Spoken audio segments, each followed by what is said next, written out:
iZotope's RX has established itself as possibly the premier application for audio repair, and the latest version affirms that standing. This course is going to cover the full range of modules, and should provide a useful resource for anyone who's serious about their audio and ready to jump into the deep end of the pool. RX10 includes, and in some cases updates, the large collection of audio repair and utility modules that have been used to solve countless audio problems over the years. Basic flaws in both music and dialogue recordings can be addressed by the meat and potatoes modules. Declip addresses what for years was a deal breaker in a recording, clipped audio. Declick and decrackle are designed to eliminate short clicks and pops, or vinyl record surface noise. Deplosive makes quick work of a common vocal and dialogue problem, P-pops or plosives. Dehum eliminates 50 or 60 Hz ground hum that may creep into a recording, and denoise modules try to learn the signature of other various unwanted background sounds and remove them seamlessly, even when they're mixed in with the main signal. Spectral denoise is the general purpose algorithm, while voice denoise is more specifically tuned to dealing with problematic noise in vocal tracks. The headliner in RX's collection of tools is its spectral repair module. Spectral processing analyzes the various components of a complex sound field utilizing techniques like Fourier analysis, and allows them to be separated either via automatic algorithms, as in the deconstruct module, or via user-driven graphic editing in the spectral repair module. The spectrogram display permits the user to visually identify certain, typically undesirable elements of an audio recording, and then isolate them and literally draw them out, leaving just the cleaned-up audio signal. This may require a little trial and error, but at times it can work wonders. DS and breath control deal with perennial issues with vocal recordings. De-rustle and de-wind address problems common to dialogue recording with lavalier mics and outdoor recording situations, like electronic news gathering. Mouth declick is specifically targeted to lip smacks and other vocal clicking artifacts. Dialogue isolate addresses the task of extracting a voice or voices from a noisy or busy background. And debleed addresses a nuisance familiar to any musician or engineer who's ever done a multitrack or overdub session, bleed from headphones or other instruments. Dialogue contour provides the ability to quickly edit the speaker's intonation and inflection in voice recordings, and music rebalance allows for rebalancing the levels of vocals and selected instruments embedded in a full mix. Guitar denoise, which is specialized to remove acoustic and electric guitar artifacts like squeaks and buzz. There's also a spectral recovery module for improving audio from streaming applications and the like, and a wow and flutter utility for dealing with tape artifacts. But RX offers more than just repair tools. There's also a selection of more general utility processors. There's a capable EQ, and another tool, EQ Match, to automatically match the tonality of one piece of audio to another. Ambience Match offers the same matching capability for ambience, the useful tool for location recordings. And the de-reverb module and the dialogue de-reverb module allow for the removal of excessive reverb or ambience already printed in a recording. The time and pitch module is a modern time and pitch shifting tool, and variable pitch, variable time, and the wow and flutter module allow for dynamic time and pitch variations. To round out RX's capabilities and make it a one-stop solution for all kinds of audio processing, there are also a number of more basic utilitarian modules, including leveler, gain, normalize, resample, dither, fade, and loudness control with up-to-date loudness standard presets. And several processors provide basic inter-channel adjustments for stereo audio files. RX provides several enhancements for greater efficiency, including the module chain for stringing together multiple processors, Composite View, a quick way to process a number of already open audio files, and RX Connect for integrating the RX application with your favorite DAW. I'll be looking at those in a couple of videos. Of course, many of the modules in RX are also available as plugins in all the standard formats for use directly within your favorite DAW. And multi-channel support addresses the needs of those working in post-production environments. RX also includes its own version of a highly useful feature from iZotope's Neutron and Ozone. Repair Assistant is an intelligent analysis tool that can provide guidance and assistance in diagnosing and repairing problems in audio recordings. Starting in RX10, Repair Assistant is also available as a plugin within the DAW as well as in the standalone RX application. Also introduced in RX10 is text navigation, which transcribes the text in a dialogue recording and displays it in the main window as an aid in navigating and editing longer files. A search engine helps locate specific sections of the recording, and text navigation can even identify different speakers in a file with multiple speakers. RX is available in several versions. Advanced contains the full complement of modules and features. The slimmed-down version, Standard, includes a somewhat smaller subset of processors, but is still more than capable of handling most tasks. An affordable starter version, RX Elements, offers a basic collection of audio fixers for those on a tight budget. Though I may refer to it as just RX, the version we'll be looking at here will always be RX Advanced. So let's get started. Before I jump into the individual processing modules, let's take a quick look at RX's general interface and a couple of its workflow options. RX Advanced includes both a standalone application with a collection of processing modules, which I'll be showing most of the time, and a selection of real-time plugins, which bring many of those modules' functions directly into the DAW of your choice. The standalone version is dominated by the central display, which includes both a traditional waveform view of the audio signal and a spectrogram view. A slider lets you favor one or the other. The spectrogram view represents the time, frequency, and amplitude of the audio signal. At the default settings, amplitude is represented by color hue and intensity, from darker blue, the softest parts of the sound, to bright orange, the loudest parts of the sound. The scale to the right shows the equivalent levels in dB. Naturally, time is the horizontal axis, and frequency is displayed as the vertical axis. You can customize the display in the Spectrogram Settings dialog box, where you can adjust the color scheme and time, amplitude, and frequency scales, among other things, including resolution. I'll just leave everything at the default settings.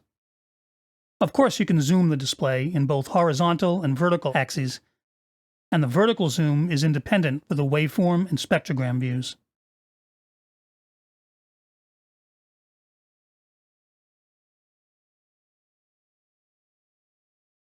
As you can see, this also affects the waveform display's independent amplitude scale.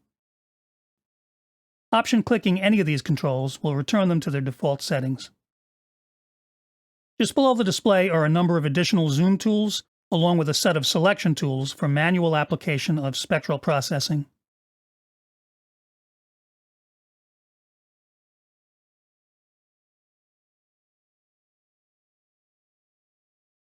Normally, you'd make a selection or selections and then initiate processing, but the Instant Process option automatically applies the selected process as soon as you make the selection, speeding up the workflow for situations where you feel confident in your initial selections. At the bottom, you have time, transport controls, level meters,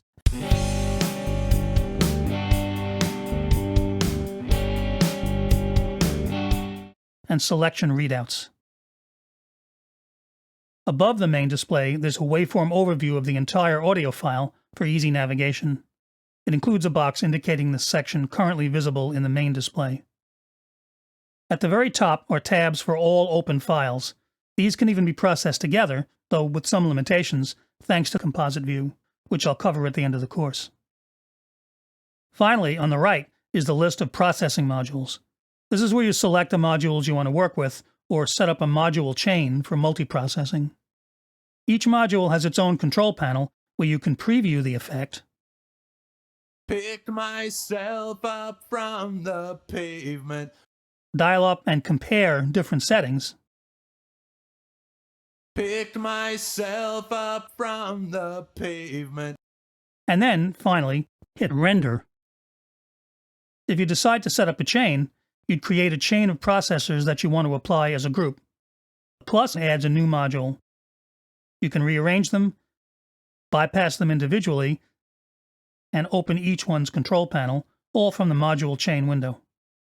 If you assemble a chain you want to reuse, like this chain that might be suitable for general dialogue processing, you can save it as a preset and recall it at any time. Of course, you can also save presets for individual modules as well. You can get to the Preferences window via the main menu bar, and the question marks in each module window access help options. In the main menu bar, there are some additional options. The File menu has the usual commands for file management. RX can save its own file that references the audio file, or export the processed audio file as an independent finished file. The Edit menu provides a number of editing and selection shortcuts. It'll be worth taking a little time to get to know these once you get comfortable working in RX. They can speed up some editing tasks. There are several overall view options in addition to the spectrogram display settings, and another way to access the modules, transport controls, additional windows, and the help files. Coming up next, I'll take a look at using RX's real-time plugins in a DAW and integrating the standalone application with the DAW via RX Connect. Though I'll primarily be looking at RX's modules in the standalone application, many of them are also available directly within your DAW. Some will show up as regular real-time plugins, and the ones that don't can easily be transferred from the DAW to RX Standalone and back via the convenient RX Connect plugin. RX's plugins are available in all the standard formats: AAX, AU, and VST. Here, in Pro Tools, you can see the list of RX plugins that appear in the regular real-time plugin menu. As you can see, it's a smaller subset of the large collection we saw in the standalone application. Some of the utility modules would be redundant in a DAW, and some of the more advanced modules don't lend themselves to real-time processing. However, Pro Tools users can access some of those non-real-time plugins via the offline Audio Suite plugins. If I wanted to run this audio through some of RX's real-time processors, I can simply instantiate them like any plugins and make the appropriate settings. They'll be applied in real time, though some of them might introduce some latency. Make sure you have your DAW's latency compensation on. We're still spinning around, but there's something that's gone. We're still spinning around, but there's something that's gone. If you need to apply some processing in the RX Standalone, the RX Connect plugin provides a quick and efficient way to transfer a selection of audio between the DAW and RX. It works a little differently in different DAWs. In Pro Tools, RX Connect shows up as an Audio Suite plugin. There are two options. Reference simply lets you send the selection to RX Standalone, a one-way trip, while Repair lets you send it, process it there, and then return it to Pro Tools, replacing the existing clip. Let's do that. I'll select Repair and hit Send. That section of audio will appear in the RX Standalone application, and the tab will indicate that a connection is active with Pro Tools. Now I can process the audio in RX as I normally would, and when I'm done, I can send it back to Pro Tools here. Back in Pro Tools, I'd then hit the Render button, and a new audio file would be created with the processed audio from RX replacing the selected clip. Note that the original file in this case is untouched. If I thought I might want to revisit that bit of processing, I could also save an RX file, which would include my processing settings and reference the original file, so I could go back and try again if I chose to. If for any reason I was unable to monitor the audio as I worked on it in RX Standalone, or if I preferred to monitor it in context in Pro Tools, I could open up another RX utility plugin, RX Monitor, in an aux, and route the audio from RX Standalone through this. In RX's preferences, I'd select RX Monitor, and now the sound will appear in the Pro Tools aux. We're still spinning around, but there's something that's gone on our way. This might be preferable if, say, I had other real-time effects in Pro Tools I wanted to hear applied to the audio as I was processing it in RX. When I want to work with RX Standalone again on its own, I just switch the preference back to my usual audio driver. As I said, in other DAWs, things might work a little differently, but it should be equally simple and straightforward. So, when you're working in your preferred DAW, whether you choose to apply RX's processing via real-time plugins when available, or via a quick and easy transfer between the DAW and RX Standalone, iZotope's got you covered. Next up, I'll start going through the individual processors, beginning with the declip module. Traditionally, recording engineers have always been taught that one of the mistakes you can't recover from is allowing a recording to be clipped, to overload at some stage, cutting off the tops and bottoms of the wave, in the process creating unwanted distortion harmonics that become part of the signal. In the analog era, people played fast and loose with this thanks to the pleasant warmth often introduced by tubes and transistors in very slight overload.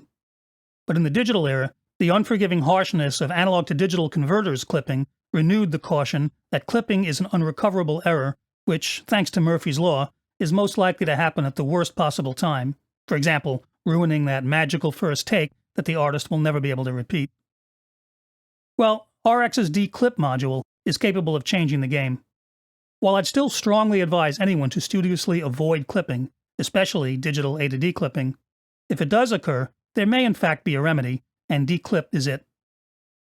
D-Clip works like an automated version of the DAW technique of employing the little-used pencil tool to draw away a clip on a wave, restoring the proper top and bottom shape, which will in turn effectively remove at least most of the unwanted harmonic distortion components that were added to the wave, eliminating the distortion in the process. Anyone who's ever done that knows that it definitely can work for isolated clips, but that having to do it manually on a long series of clipped wave cycles would be tedious and time-consuming enough to be impractical.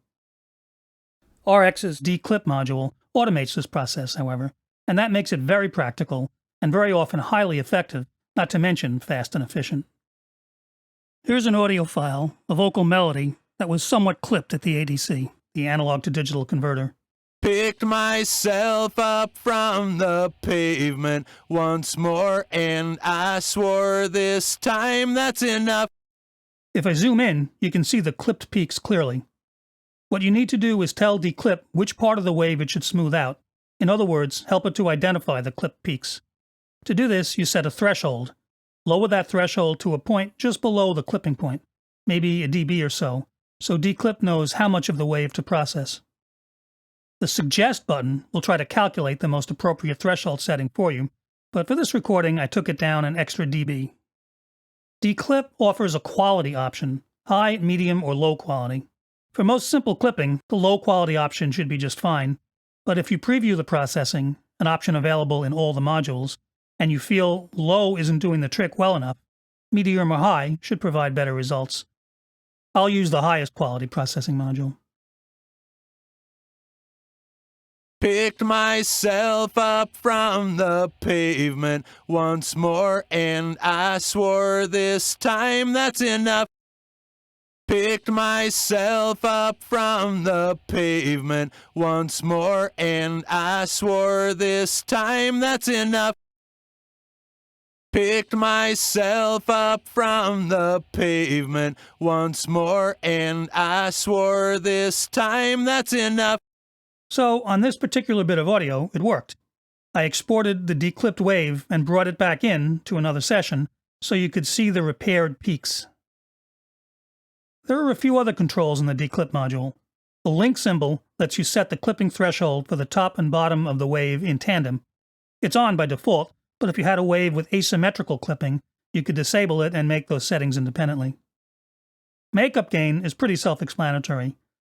There's a peak limiter available to apply to the repaired audio. It's on by default, and you should normally leave it on. Declip repairs the audio by reconstructing the estimated original shape of the wave above the clipping point, and this may exceed 0 dBFS, which is probably why the wave clipped in the first place. You'll need to have the limiter on to keep the repaired signal's peak levels at a safe margin below that point. Normally, it shouldn't affect the overall level of the audio file, say within a mix. Next up, modules that address typical voice issues. Some of the most typical problems that audio editors encounter with vocal recordings, both sung and spoken word, are plosives, P-pops, harsh sibilants, S-sounds, and excessive breath noises. Plosives, otherwise known as P-pops, are the low-frequency thumps that can occur on some letters, like P and B, which create a blast of air that shakes the mic's diaphragm. Here's a dialogue recording that's slightly plagued with plosives. Plosives are P-pops, those bursts of air that you sometimes get with the letters P and B. Usually the solution for these is manual editing, but we're going to see if deplosive can handle them automatically. Plosives can occur even with good mics and experienced performers, and they're a nuisance to get rid of. You can try filtering them to remove the thump, but that often thins out the rest of the audio too much. My preferred approach, if I have to deal with them by editing, would be to cut the region before each pop and fade in over it. This works fine, but it can be time-consuming if there are a lot of pops. The deplosive module, once again, handles the heavy lifting. It detects and eliminates plosives much more quickly than any editor could by hand. This example has some nasty P-pops. Here's a dialogue recording that's slightly plagued with plosives. Plosives are P-pops, those bursts of air that you sometimes get with the letters P and B. Usually the solution for these is manual editing, but we're going to see if deplosive can handle them automatically. The strength and sensitivity controls determine how aggressively deplosive will go after the pops. Sensitivity determines what will be identified as a plosive, and strength sets how much the detected plosives will be attenuated. The frequency limit sets the upper limit for plosive removal. Too much sensitivity and/or strength, and too high a frequency limit could potentially affect parts of the audio that don't need processing, but in practice I've always found the default settings give the best results. Here's a dialogue recording that's slightly plagued with plosives. Plosives are P-pops, those bursts of air that you sometimes get with the letters P and B. Usually the solution for these is manual editing, but we're going to see if deplosive can handle them automatically.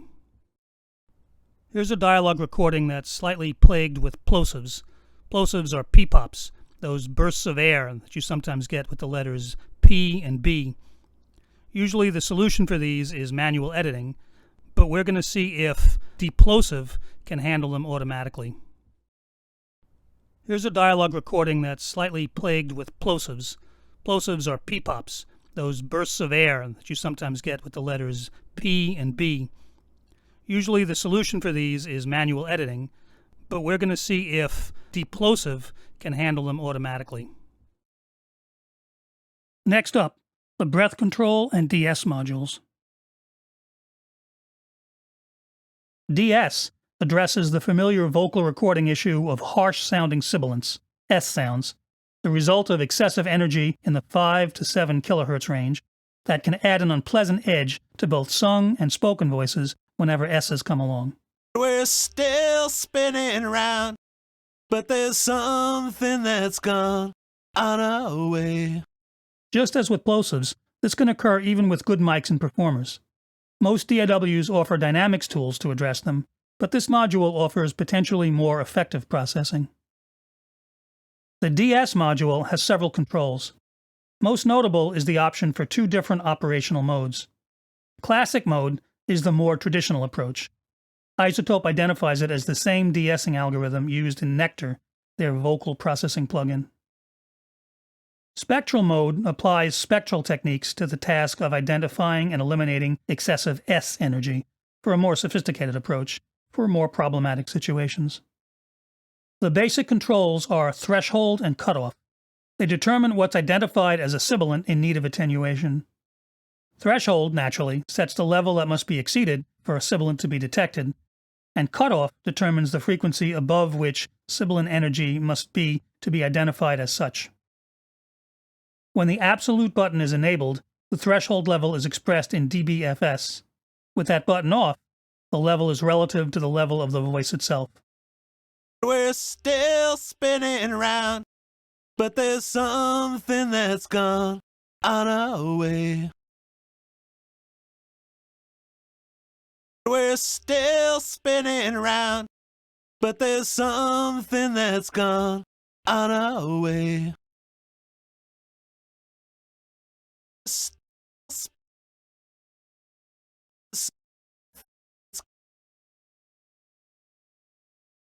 You can choose a fast or slow attack and release for the attenuation of sibilants, just as you would if you were using a regular dynamics processor for S reduction.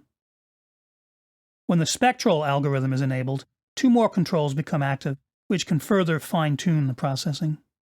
We're still spinning around, but there's something that's gone on our way. We're still spinning around, but there's something that's gone on our way.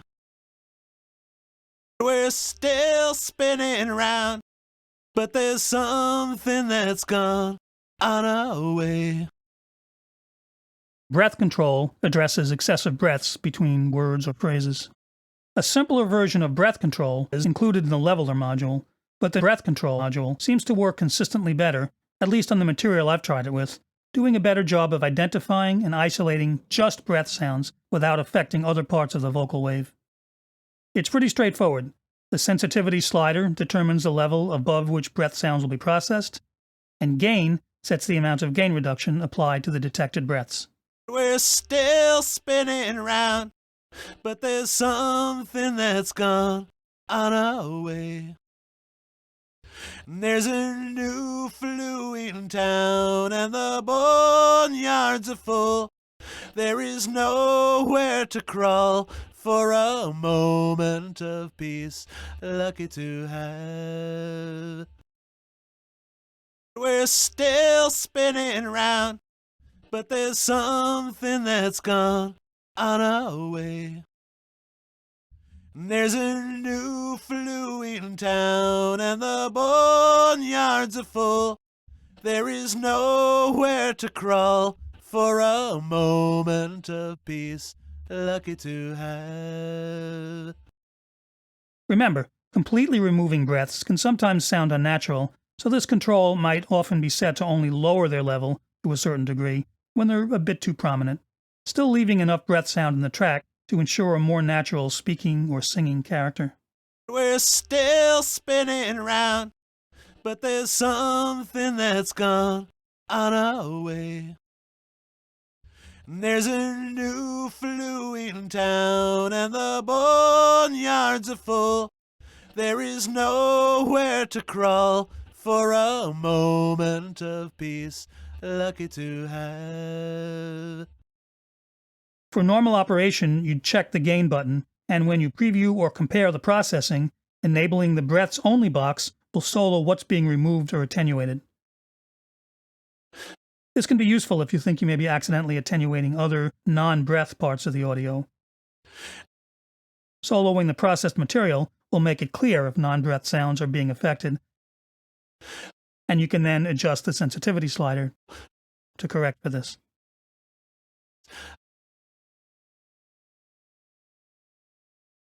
Together, Deplosive, DS, and Breath Control can do an excellent job of cleaning up some of the most common issues in voice recordings, and it would be typical for them to be combined into a module chain for a more efficient workflow. Next up, processes that deal with clicking sounds. The modules I'm grouping together in this video all deal with removing clicks from recordings. Declick, decrackle, and interpolate all address general-purpose click issues, while mouth declick is specifically targeted to lip smacks and other vocal clicking artifacts. The general declick module is designed to handle anything from mouth noises to digital clicks, to clicks from waveform discontinuities to record surface noise. It can do a pretty good job with all of these, though you may have to fiddle with the settings a bit more than with some of the other processes, which is to be expected. Declick has some different algorithms tuned to dealing with different types of click issues. Single band is fast and works well on narrow digital clicks. The two multiband options, periodic and random, are, respectively, better for regularly repeating clicks and more randomly occurring clicks, like you'd get with vinyl records. Sensitivity determines how aggressively the algorithm in use will go after the clicks. Too high a setting may produce side effects, so you might want to start with this at the default setting and experiment a bit to ensure the most transparent results. Just as with other modules, you can solo the material to be removed, here with the Output Clicks Only button. This can be very informative.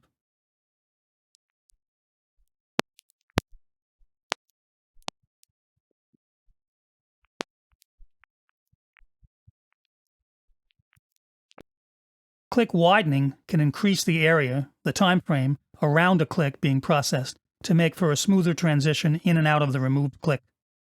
If you think you perceive artifacts from the processing, you could try advancing this a bit to see if it helps. Think of it as a potential smoothing control. If you choose one of the multiband algorithms, the frequency skew slider can be used to weight the click detection towards lower or higher frequencies for a better targeted response. Here's D-Click working on clicks from some record surface noise. So enticing, out of sight, out of mind, fall for it every time. So enticing, out of sight, out of mind, fall for it every time. If clicks are very frequent and closely spaced, they might be better described as crackle, and the decrackle module is specifically tuned to address that problem. Again, a good example might be record surface noise. There are 3 quality settings: low, medium, and high. Low offers processing speed, while medium and high are designed to provide greater transparency, less potential tonal artifact from the processing. With, for example, noisier vinyl, I've found the high setting seems to work best. Naturally, strength determines how much crackle will be repaired, depending on how severe the problem is, and amplitude skew should be matched to the level of the audio at the time of the offending crackle. If it occurs with loud sounds, like transients, skew to the right. If the crackle is audible over quieter passages, skew to the left. A more appropriate skew setting may help the algorithm achieve the smoothest, most transparent results. Once again, you can solo the processed audio to see what's being affected.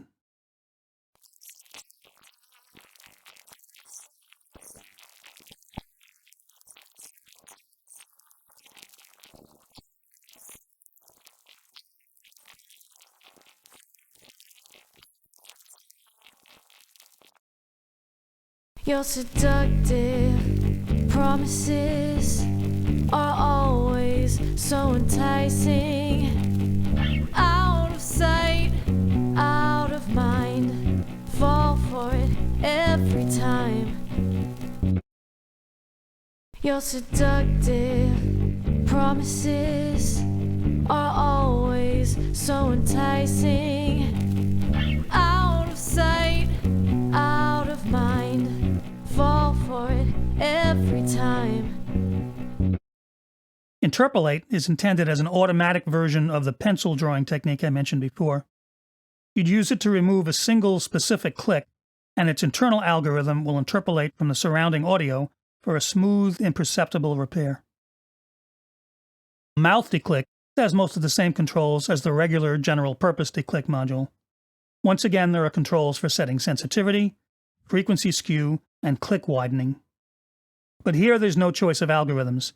The algorithm in mouth declick is specifically targeted to lip smacks and other little mouth-related clicks, the kind that can drive audio editors crazy at times. With my own voiceovers, I always found the regular declick module to be a bit hit and miss with those sounds, and ended up doing more of those edits by hand than I would have liked. The mouth declick module seems to nail those sounds every time. At least, it's worked flawlessly with every bit of audio I've thrown at it so far.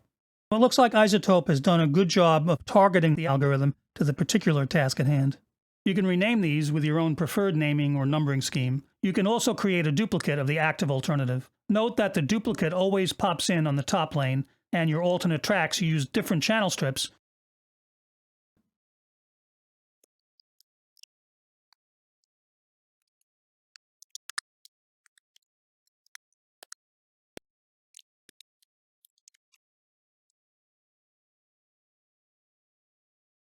You can rename these with your own preferred naming or numbering scheme. You can also create a duplicate of the active alternative. You can rename these with your own preferred naming or numbering scheme. You can also create a duplicate of the active alternative. Note that the duplicate always pops in on the top lane, and your alternate tracks use different channel strips. Currently, a module chain that includes the mouth to click and breath control modules is part of my go-to processing for all these video voiceovers. Next up, 2 modules that address problems related to dialogue and post-production: derustle and dewind. Derustle and dewind both address issues that might typically crop up in post-production applications. Derustle is designed to eliminate the noise of a lavalier mic rubbing against the wearer's clothing, and dewind is meant to eliminate the sound of wind noise, like a mic might pick up outdoors, as in electronic news gathering situations. Derustle is specifically targeted to a particular issue, rustling noise from a lavalier mic brushing up against the wearer's clothing. Its algorithm is tuned to detect and address this specific type of noise, so it's pretty simple. Reduction strength sets the targeted amount of attenuation for the rustling sounds, and ambience preservation lets the user adjust how much of the general background noise floor will also be removed when using derustle. At maximum, other background sound like room tone should be preserved. As you lower it, that will also be reduced. At 0, the noise floor will be removed along with the rustling sounds. There's also a menu labeled Separation Algorithm, which appears in several other modules as well. This provides options for processing quality, which you can experiment with if you feel you're not getting the results you want with the default setting. Independent is the fastest. Joint Channel provides better quality, and Advanced Joint Channel is the highest quality option. Most of the time, Joint Channel, the default option, seems to get the job done. Let's do a quick test on this recording made with a lavalier mic. Here's a recording with a lavalier mic attached to a user's clothing, which is picking up some rustling noises from the clothing while the user speaks. Let's see if derustle can remove or reduce that rustling noise. I'll try derustle first at the default settings. Here's a recording with a lavalier mic attached to a user's clothing, which is picking up some rustling noises from the clothing while the user speaks. Let's see if derustle can remove or reduce that rustling noise. It's slightly reduced the level of the rustling sound, but not enough, so I'll increase the reduction strength.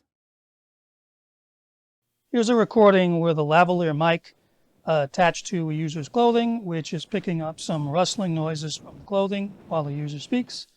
Let's see if derustle can remove or reduce that rustling noise.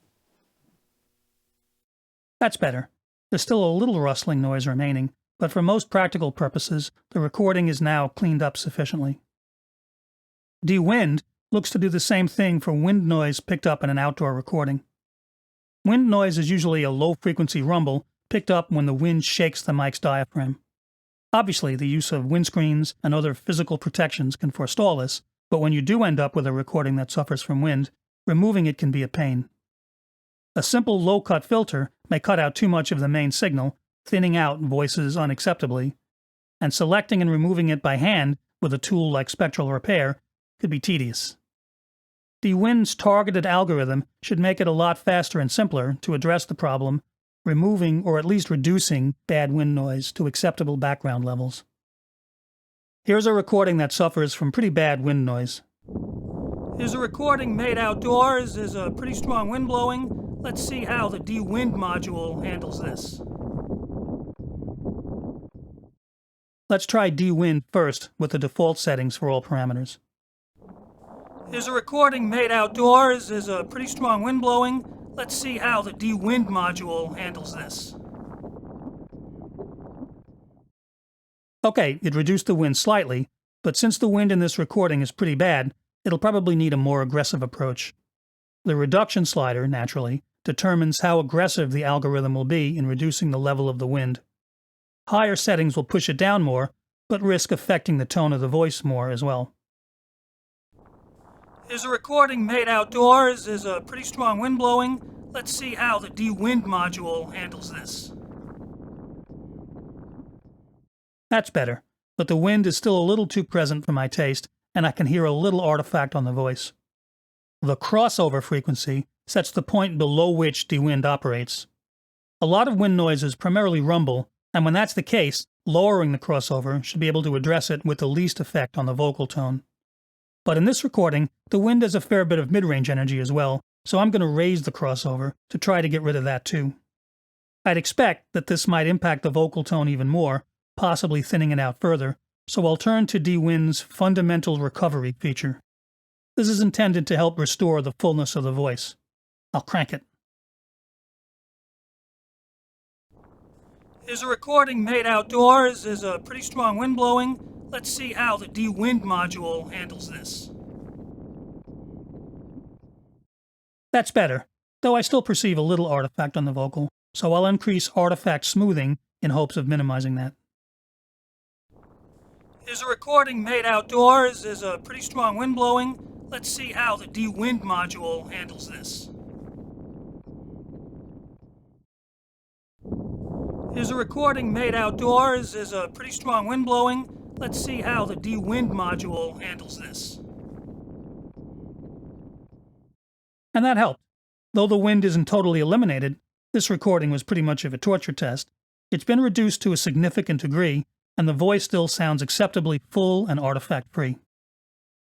Next up, modules that address unwanted steady background sound and noise in recordings. De-hum is a tool for getting rid of any low-frequency 50 or 60 cycle hum from poorly grounded AC electrical wiring or the like.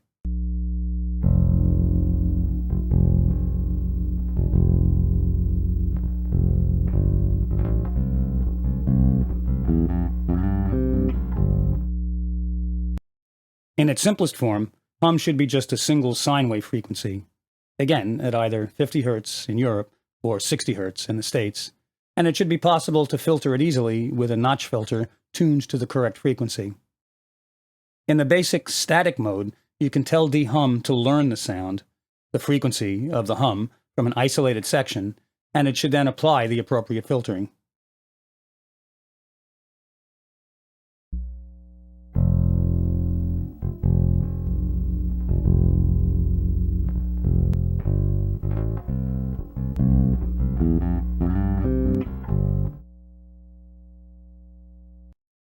You can fine-tune the settings if need be, but usually de-hum finds the best values itself. However, you can manually adjust the frequency of the hum signal, the number of harmonics to be removed,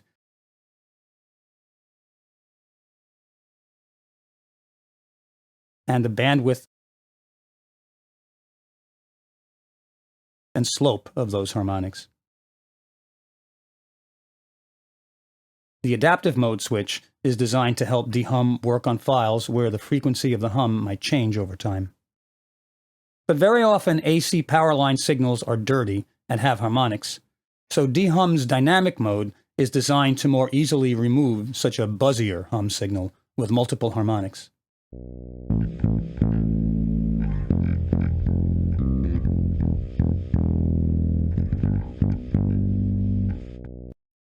Dynamic mode can work just like static mode. You can analyze an isolated section of just a hum and buzz, and de-hum applies the appropriate filtering.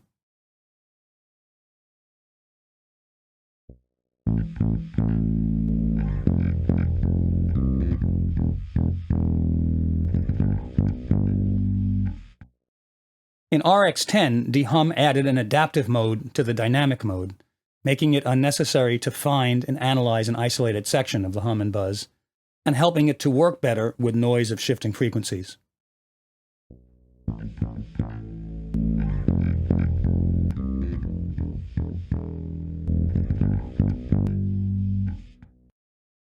In dynamic mode, the handles let you limit the range of the processing. Once again, most of the time the default settings work best, but on this bass signal, adaptive dynamic mode was a little too aggressive, so I ended up reducing the sensitivity to avoid de-hum taking a little out of the bass itself.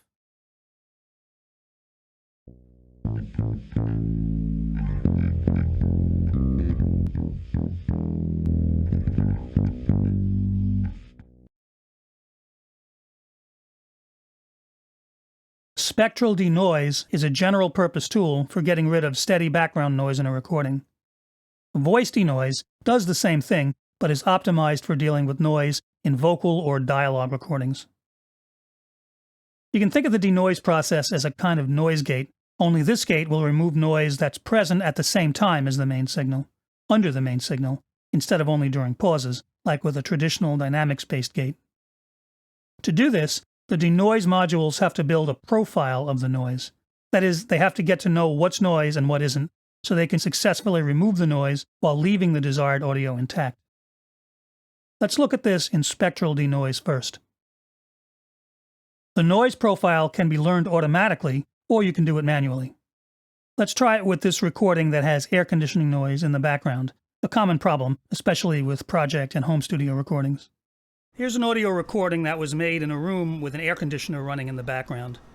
The sound of the air conditioner isn't too overpowering, but we're going to see if we can get rid of it anyway with the spectral denoise module. If we're successful, spectral denoise will be able to identify the AC sound and then remove it from under the vocal recording. If adaptive mode is on, then the module will learn as it processes, analyzing the audio for main signal and noise and determining which is which. If you want to do it manually, you can turn off adaptive mode, make a selection, or even multiple selections, of just the background noise, and then hit Learn. The handy graph shows what's what: input level, in gray, output level, in white, and the residual noise floor after processing, in yellow. The two sliders to the right control this, just like the equivalent controls on a regular noise gate would. Threshold sets the level between noise floor and signal. Reduction sets the amount of attenuation of the noise. Here's an audio recording that was made in a room with an air conditioner running in the background. The sound of the air conditioner isn't too overpowering, but we're going to see if we can get rid of it anyway. Just as with a regular gate, a higher threshold will reduce more noise, but may catch some of the main signal as well, resulting in processing artifacts. Likewise, higher reduction settings will push the noise down further, but again may affect the main signal a bit if overdone. If I thought I could still hear a little of the AC noise under the voice, I might try more aggressive settings. Here's an audio recording that was made in a room with an air conditioner running in the background. The sound of the air conditioner isn't too overpowering, but we're going to see if we can get rid of it anyway. The quality slider can be brought into play for more difficult denoising situations. A is the basic, fast, low CPU algorithm, and is probably fine most of the time. B, C, and D increase the computational complexity and the resulting CPU overhead for situations where the noise is more prominent or the main signal is buried further in the background sound. Artifact control balances the processing between spectral processing and wideband gating. Lower values utilize the spectral processing more, but may allow little chirps or other spectral artifacts. Higher settings lean more toward wideband gating, but may cause the noise floor to pump a bit. If you hear either of these types of artifacts, adjusting this slider appropriately may help clean things up. Here's an audio recording that was made in a room with an air conditioner running in the background. The sound of the air conditioner isn't too overpowering, but we're going to see if we can get rid of it anyway. That's better. The AC noise is gone, and the voice sounds clean. If you still can't get a clean enough denoised signal, you can open the Advanced tab and dig a little deeper into the controls provided for fine-tuning the analysis and processing. You'll see a couple of controls that should be familiar from regular dynamics-based noise gates: knee and release. Naturally, knee smooths out the detection for noise signals near the threshold, possibly resulting in fewer artifacts, while release can be used to address issues like slight softening of transients. The other advanced controls affect the algorithm and the tonality of the residual noise floor itself. You can select more complex algorithms. Notice how the quality setting changes these. The FFT size can be altered. FFT stands for Fast Fourier Transform, the math used in spectral processing to isolate different elements of the complex signal. Audio is processed in very small time and frequency segments, and tweaking this control can impact how effective that process is. Note, if you do change this, you'll need to rerun the learn function, as the old noise profile will be invalidated by any changes here. Under Noise Floor, you have 4 controls that can subtly shape the sound of the processed audio, again reducing artifacts, especially subtle high-frequency loss. As you can see, the voice denoise module has pretty much the same controls and functions as the basic spectral denoise layout, except that its algorithm has been optimized to remove noise and background sound under a voice specifically. Once again, it learns the noise profile and then applies that to the audio. Here's an audio recording that was made in a room with an air conditioner running in the background. The sound of the air conditioner isn't too overpowering, but we're going to see if we can get rid of it anyway with the voice denoise module. Here's an audio recording that was made in a room with an air conditioner running in the background. The sound of the air conditioner isn't too overpowering, but we're going to see if we can get rid of it anyway with the voice denoise module. There are switches to allow for further optimizing the algorithm for spoken word or music. 2 different filtering options offer a choice between surgical which may provide better separation of voice and background noise, and gentle, which promises fewer artifacts. So the spectral and voice denoise modules utilize spectral processing in the background to remove unwanted sound.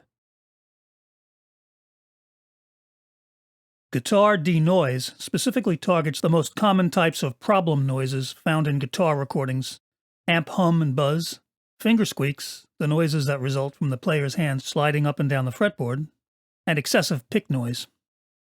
The three sections can be run independently or together.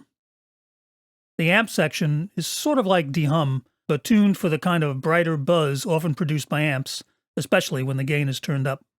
It's meant to be used on steady-state hum or buzz.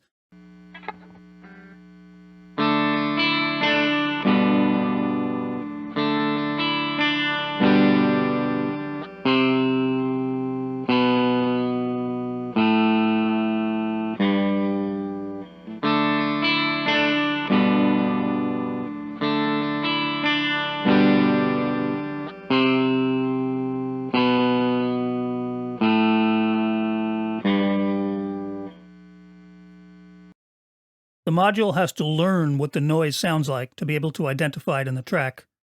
You'd select a section of the track that consists of only the buzz and hit Learn. Sensitivity adjusts the aggressiveness of the noise removal, and while resolution should work fine at the default lowest setting, it can be raised if the buzz has a lot of unusually strong higher harmonics.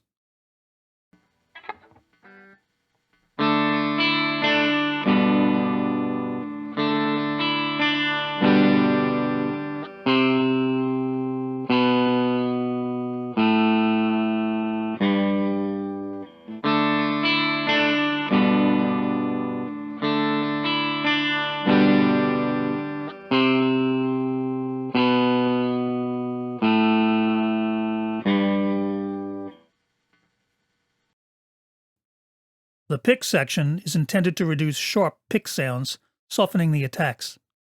It's basically a targeted compressor. Sensitivity determines how the processor detects pick noise, and reduction sets the amount of attenuation of the pick portion of the notes. The attack slider determines how quickly the gain reduction is applied. Higher values clamp down more aggressively on the initial attacks. With overall higher settings, the pick processor can take a guitar part played with a pick and almost make it sound like it was finger-picked.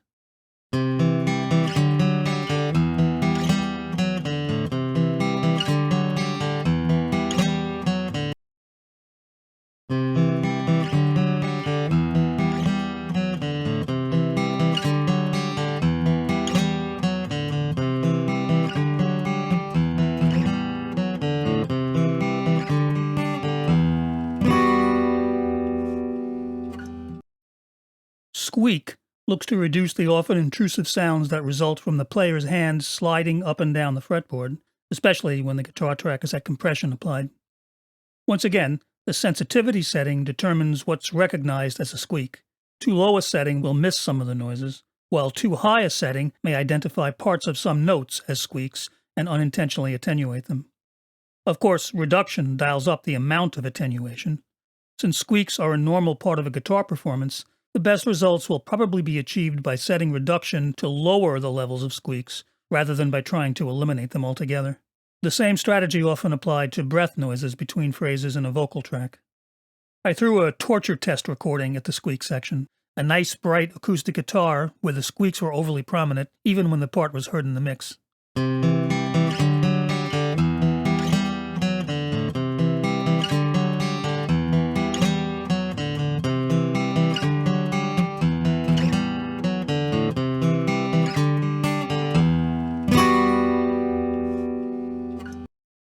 As expected, Squeak didn't completely eliminate those noises, but with the controls set just a little higher than their default settings, it did a good job of reducing the sliding sounds to a much more appropriate level. Quiet enough not to draw undue attention, while still sounding natural.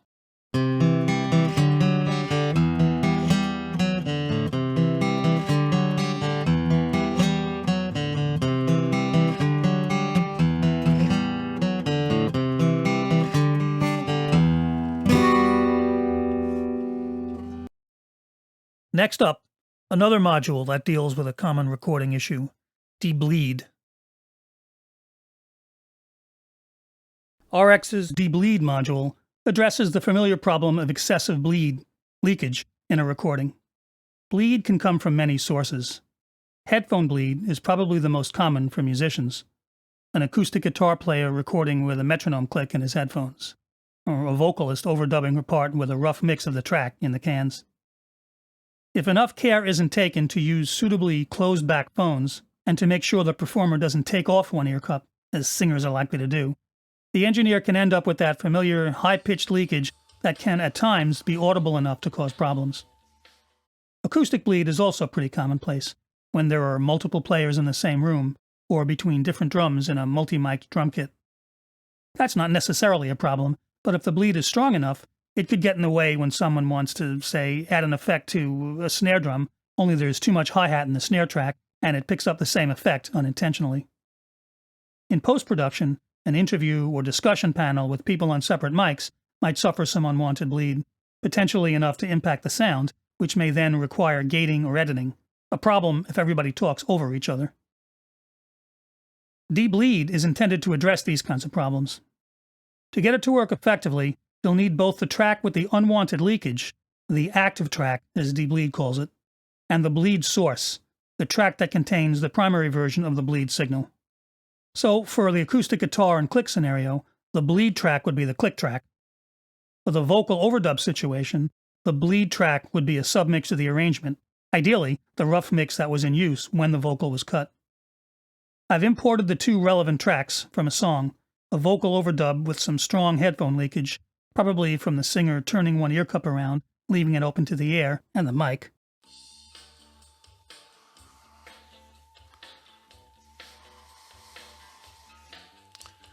As the winter turns to spring. And the matching section of a mix of the song that should be pretty much what the singer was hearing in his cans during the recording. As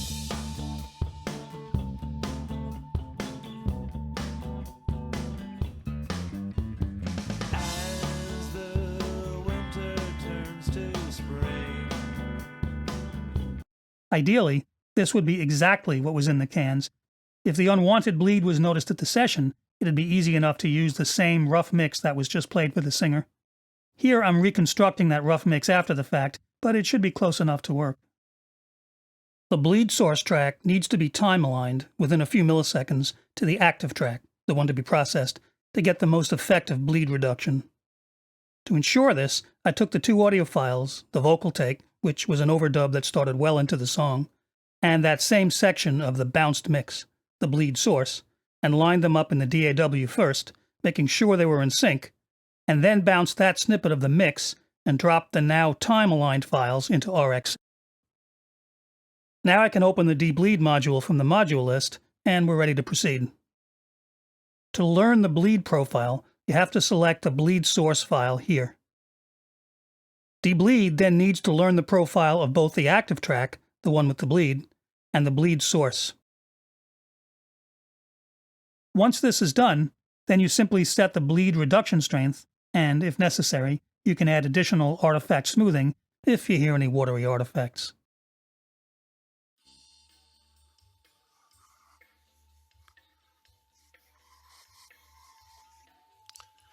As the winter turns to spring. As you can hear, despite the fact that my bleed source was probably not the exact same rough mix of those parts as got picked up in the recording, debleed did a good job of eliminating the offending headphone leakage.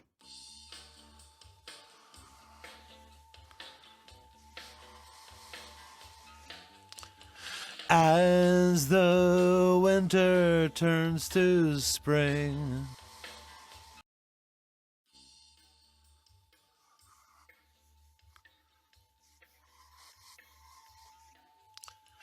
As the winter turns to spring. The next module, Spectral Repair, lets the user take a more active role in isolating unwanted sound via graphic selection in the spectrogram display.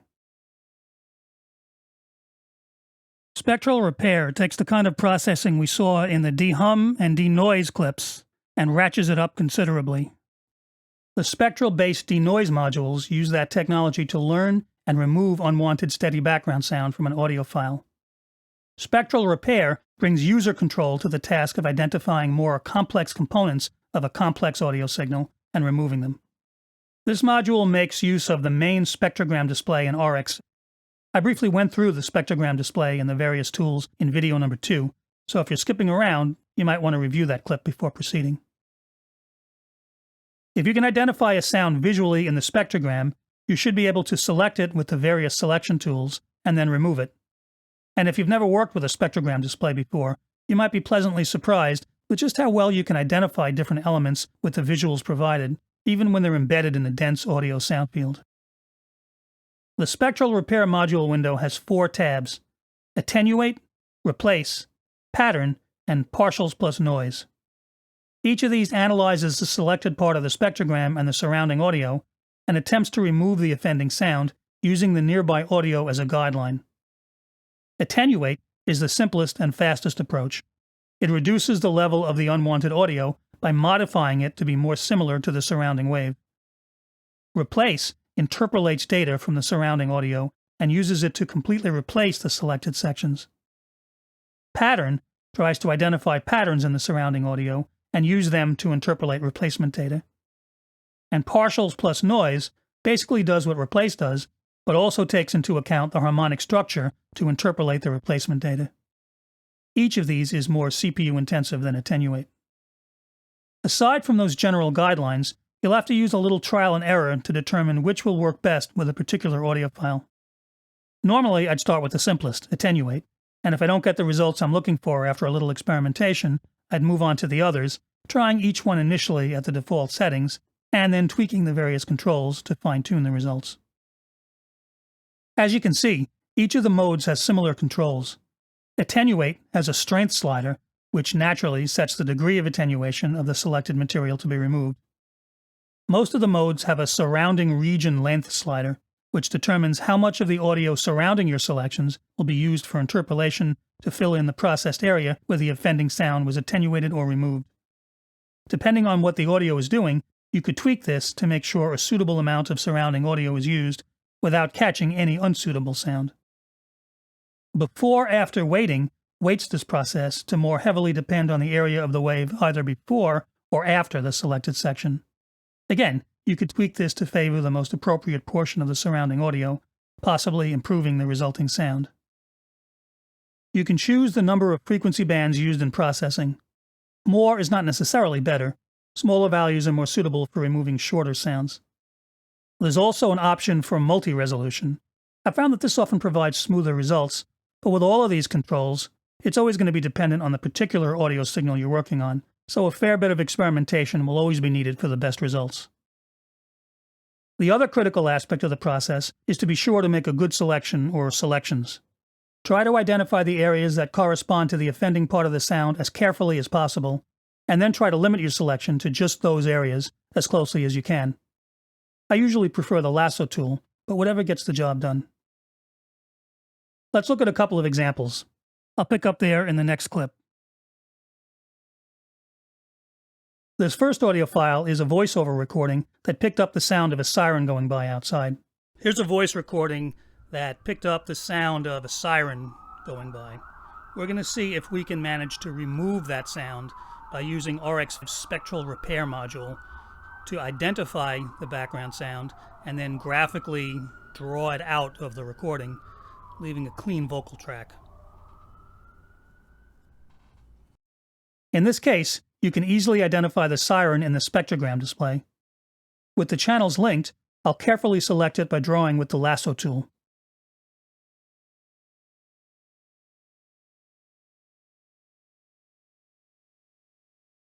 Then I'll use Spectral Repair to try and get rid of it. That picked up the sound of a siren going by. We're going to see if we can manage to remove that sound by using RX Spectral Repair module to identify the background sound and then graphically draw it out of the recording, leaving a clean vocal track. I can hear some artifacts on the voice, so what I'd normally do is experiment a bit, as I described earlier, at first increasing the sensitivity of some of the attenuate settings, and if that brings me no joy, then moving on to the other modes. Skipping ahead, here's a setting that works reasonably well, though in a real-world situation, I might want to experiment a bit further to try and get the voice to be even cleaner. That picked up the sound of a siren going by. We're going to see if we can manage to remove that sound by using RX's spectral repair module to identify the background sound and then graphically draw it out of the recording, leaving a clean vocal track. Here's a voice recording that picked up the sound of a siren going by. We're going to see if we can manage to remove that sound by using RX's spectral repair module to identify the background sound and then graphically draw it out of the recording, leaving a clean vocal track. Here's another example, this time of a piano recording where the piano bench produced some loud, nasty squeaks.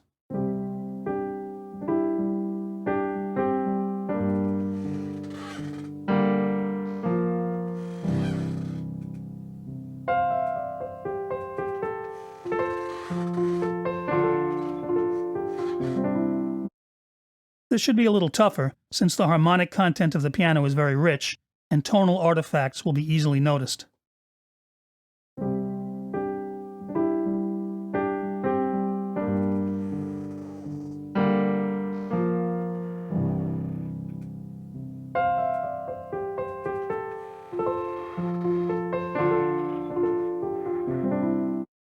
Once again, after a little experimentation, I found a setting that does reduce the level and brightness of the squeaks, though it hasn't eliminated them completely, and there is some artifact on the piano sound in some places.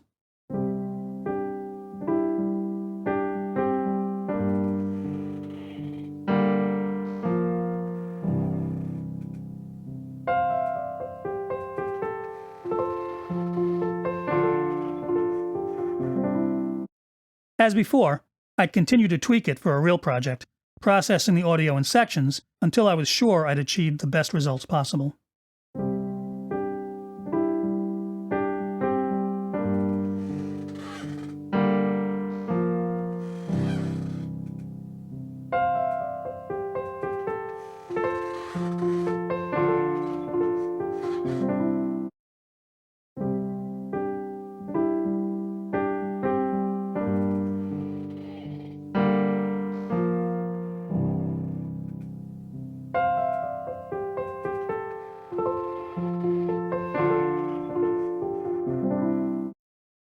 Next up, the Spectral Editor plugin. The Spectral Repair module brings graphic user control to the task of identifying undesirable components of a complex audio signal and removing them. In previous versions of RX, this kind of processing was only available in the standalone version, but RX9 added a plugin version of the Spectral Repair module called Spectral Editor. It's only available in Logic Pro and uses the ARA protocol developed by Solemnity and Presonus to pass audio between the DAW and the plugin, which allows for the kind of graphic access needed for spectral editing. The Spectral Editor plugin includes the same user-editable spectrogram display as the standalone module.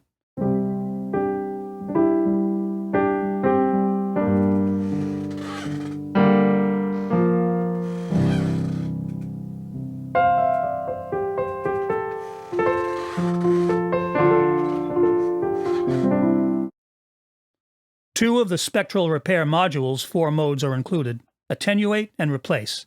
The plugin seems to do an excellent job on the audio I tested it with. Just as in the standalone version, you select the unwanted audio with your preferred selection tool and hit the Process button.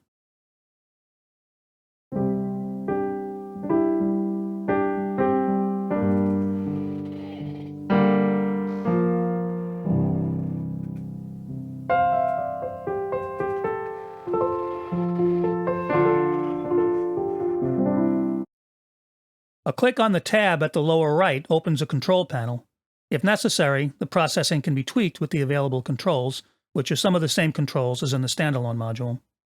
There's a strength slider, which sets the degree of attenuation of the selected material to be removed. The region slider determines how much of the audio surrounding your selections will be used for interpolation to fill in the processed area where the offending sound was attenuated or removed. Depending upon what the audio is doing, you could tweak this to make sure a suitable amount of surrounding audio is used without catching any unsuitable sound. And the weight slider weights this process to more heavily depend on the area of the wave either before or after the selected section. Again, you could tweak this to favor the most appropriate portion of the surrounding audio, possibly improving the resulting sound. The direction arrows choose where the material that's used to interpolate the removed audio is drawn from, above, below, left, or right of the selection. The strength and direction controls are only available in attenuate mode. In my tests, the process worked best most of the time with the default settings, but for more problematic audiophiles, a little experimentation may help to get the best results. Next up, I'll move on to a related spectral processor, the Deconstruct module. Deconstruct also uses spectral processing to separate components of a complex sound for repair or removal, but this time it does so by analyzing the harmonic structure of the audio and separating tonal elements, like musical instruments, and non-tonal or noise elements, like, for example, the squeaky chair in the piano recording we heard in the last clip.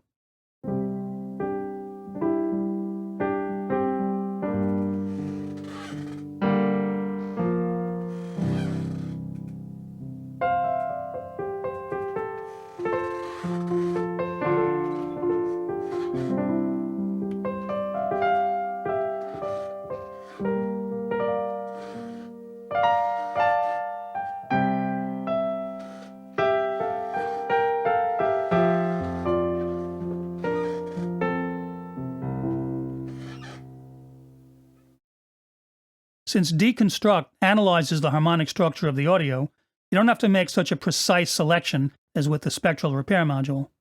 This module will look at everything and decide on its own what's noise, to be removed, and what's tonal content, to be preserved. For this recording, I'll reduce the gain of the noise, the squeaks,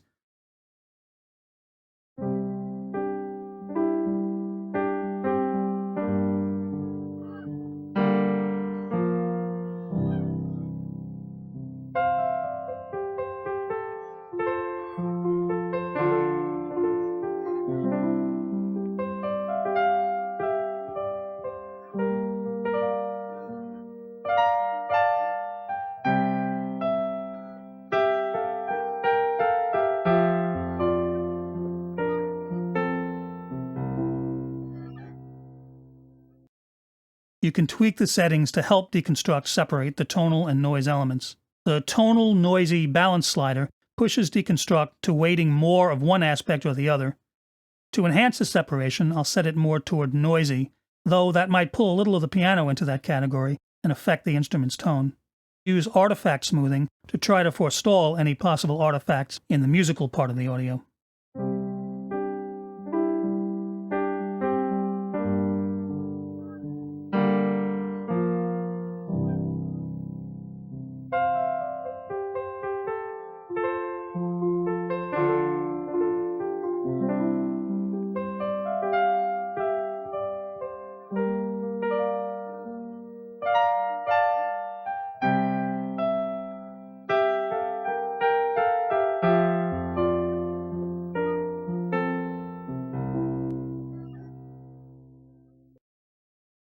This succeeded in getting rid of the squeaks, but it did soften the piano attacks a little too much and affect the envelope of the notes very slightly. To remedy this, I'll enable the separate transients option and transient gain control, and boost the transient energy of the piano notes a bit to restore the proper thump.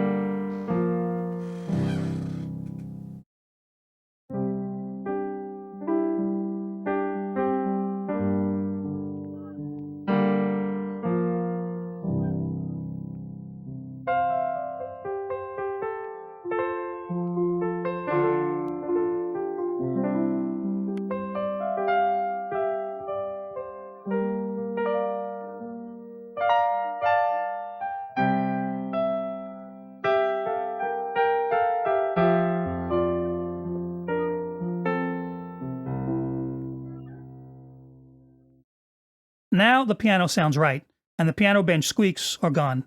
The successful application of deconstruct to remove a non-tonal component of a mostly tonal recording. Spectral recovery can take a band-limited recording, like much of the audio we hear nowadays on Zoom and other web-based communication platforms, and regenerate missing harmonics, creating clarity and detail in a voice. Here's a typical band-limited audio recording like you might hear in an online video. Let's discuss a little bit on how to construct rhythm lines for the guitar. I like the guitar lines, especially when they're distorted, to be really distinctive and stand out in the track.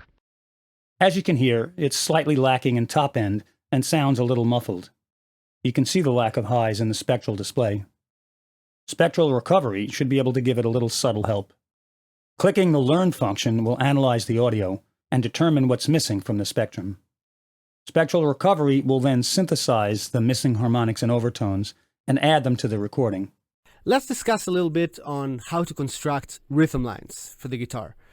I like the guitar lines, especially when they're distorted, to be really distinctive and stand out in the track.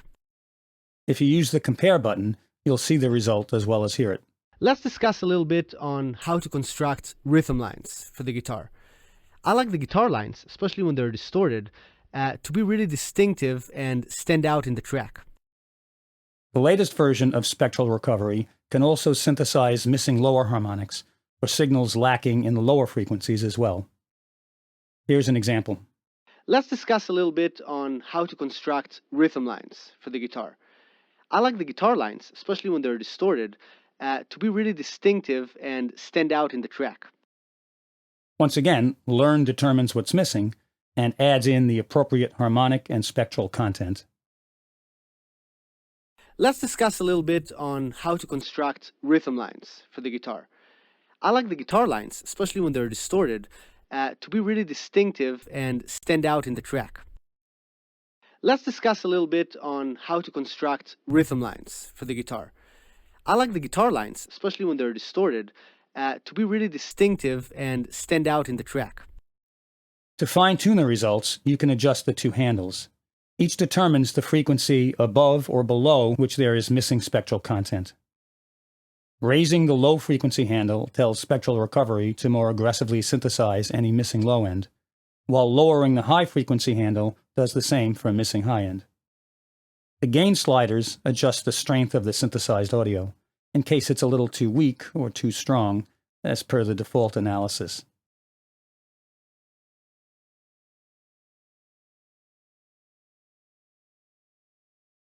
The latest version of spectral recovery made significant improvements under the hood to the artificial intelligence and machine learning algorithms that analyze and generate the missing spectral content, making this a particularly useful tool for dealing with the all-too-common low-res audio so prevalent nowadays.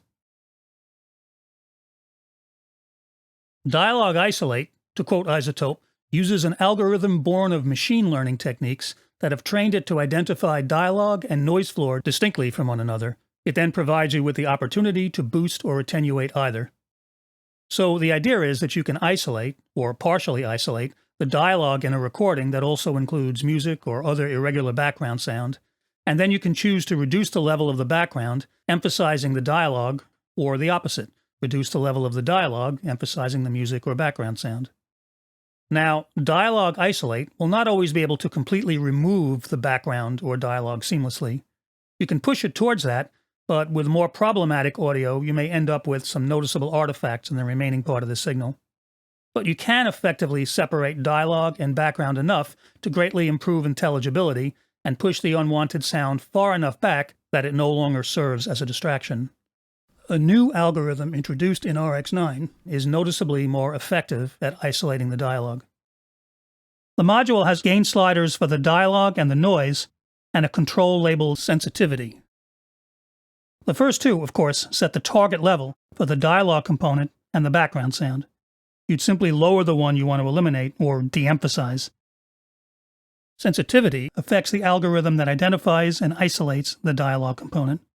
Additional isolation will extract more of the dialogue, but along with that will come an increase in chirpy and chattery artifacts. Here's a typical application, a location news report from a subway station with a train going by during one segment. The contractor remains so confident of meeting its mark that it's agreed to pay 10% of the project's total cost for every day that it doesn't meet the deadline.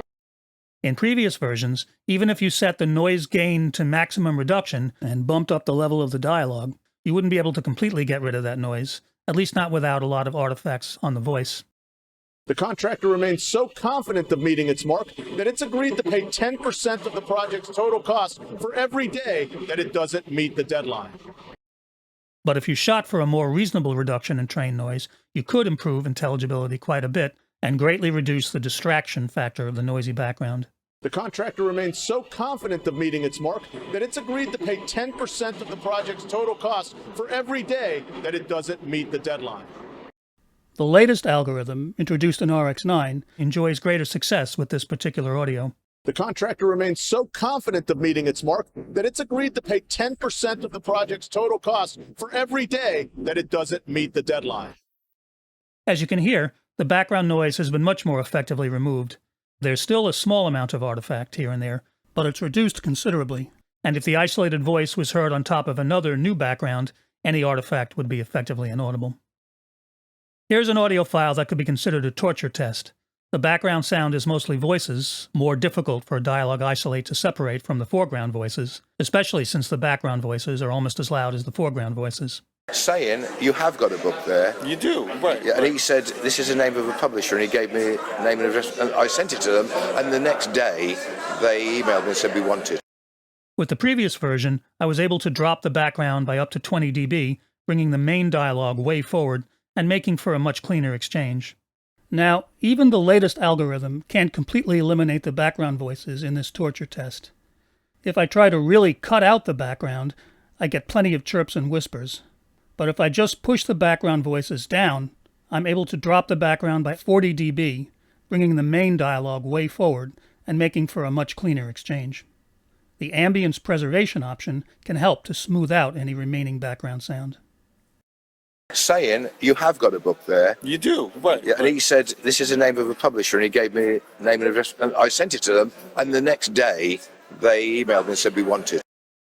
Saying, you have got a book there. You do, right. Yeah, and he said, this is the name of a publisher, and he gave me name and address, and I sent it to them, and the next day they emailed me and said we want it. Saying, you have got a book there. You do, right. Yeah, and he said, this is the name of a publisher, and he gave me name and address, and I sent it to them, and the next day they emailed me and said we want it. Next up, music rebalance. The latest trend in cutting-edge audio processing is separating individual elements, individual instruments and vocals, from a full mix. This has been kind of a holy grail for a long time, and though the technology is not 100% there yet, significant strides have been made in the last few years, and iZotope is right there at the head of the pack with the Music Rebalance module. As the name of the module indicates, the primary purpose of Music Rebalance is to afford mastering engineers or anyone working with stereo mix files, the option of being able to change the levels of key elements embedded in a finished mix without the need to resort to stems or MS tricks. It does this by analyzing and isolating several specific elements in the mix, which can then be adjusted in level, rebalancing those aspects of the mix. As you can see, Music Rebalance addresses 4 different parts: voice, bass, drums and percussion, and then everything else that's left other than those specific parts, which would include keys, guitars, brass, strings, synths, etc. While the module does let you shoot for the moon, complete removal or extraction, its main purpose is to make less extreme, more subtle changes to the levels of one or more of those virtual stems. The plugin is simplicity itself to use. You dial up the level of a chosen part and set the sensitivity of the separation algorithm for the best balance between separation and artifact. The quality option gives you choices for good, better, and best. For many mixes, good will be fine, while for more demanding applications, best can give noticeably smoother results with less likelihood of subtle potential artifacts. Best comes at a price, though. It takes much longer to analyze and render changes to a mix, often longer than real time. but it's the option I'd choose for any professional work. A typical application might tweak the levels by a few dB of the 3 isolated parts against each other and against the rest of the arrangement on the other slider. I hear your whisper, the music of experience plays on and on, this memory tune. Music Rebalance has always been able to do a good job of this, and improvements to the algorithms have made it even better, smoother and more transparent, with less need to play around with sensitivity settings. But there's another significant improvement: its ability to completely remove or extract individual parts from the mix. In the original version of Music Rebalance, trying to isolate and extract, say, a vocal from a mix would inevitably result in a vocal track with a lot of noticeable gurgles and watery artifacts, little snippets of the underlying mix. And trying to remove the vocal completely typically left ghostly bits of the voice throughout the song. Tweaks made to Music Rebalance have dramatically improved its ability to isolate and remove or extract the 3 solo elements. Now, of course, it still can't isolate a part 100% of the time with complete freedom from artifacts. But with less dense, less heavily processed mixes, it does succeed to a remarkable degree, a major improvement.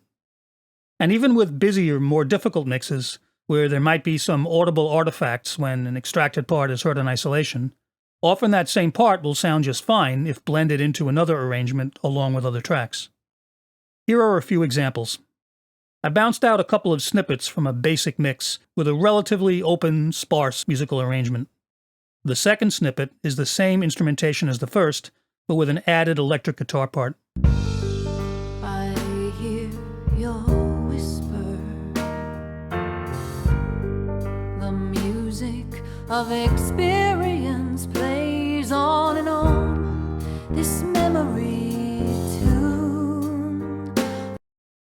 The light within your eyes, your portrait held in my frame of mind, and oh, the place I'm going to.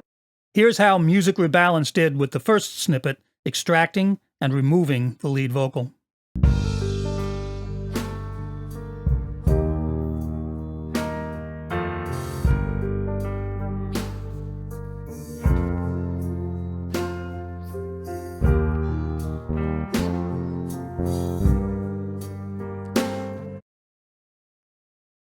I hear your whisper,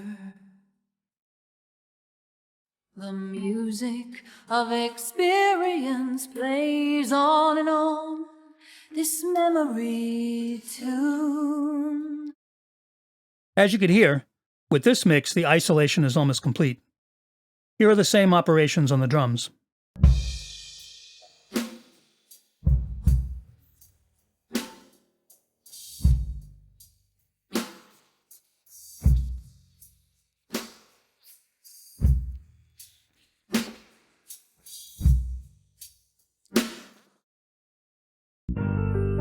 I hear your whisper,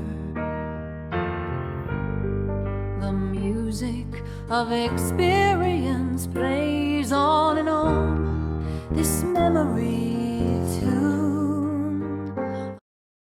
In the second snippet, the extra mid-rangey electric guitar competes a little with the vocal in that critical frequency range, and this results in a little more noticeable artifact, especially in the extracted vocal.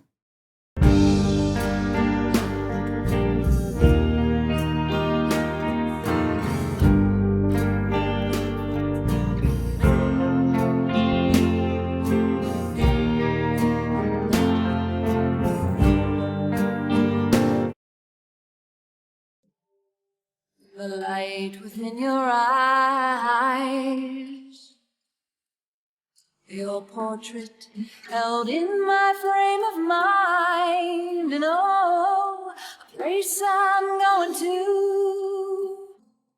But once again, that extracted voice would sound fine dropped into a remix with other parts that would mask the small noises that can be heard in isolation. As you'd expect, With much denser, busier mixes, it would be more challenging to successfully isolate individual parts. And mixes that have been heavily compressed or mastered for high density with very aggressive limiting and loudness normalizing also present a much more difficult task. But in the original version of Music Rebalance, any attempt to completely remove or extract a part wasn't really usable, so the current capabilities of the module are a significant step forward for this technology.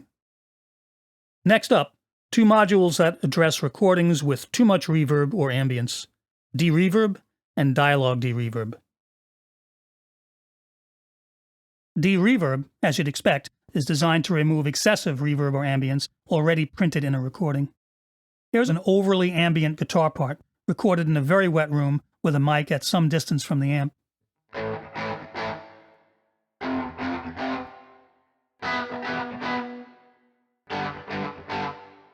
Let's say we need to match the much drier overall ambience chosen for the mix, so the part needs to be rid of the excess reverb for a closer, in-your-face quality to better blend with other elements in the arrangement.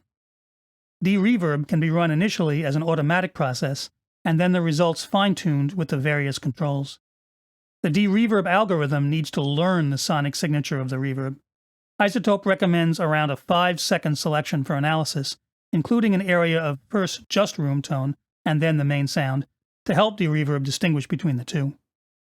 This file doesn't really have an isolated section of just the ambience, so I'll select the entire file and hit the Learn button. De-reverb has now set the values for all the controls based on what it learned. Let's preview it and see how it did on its first try.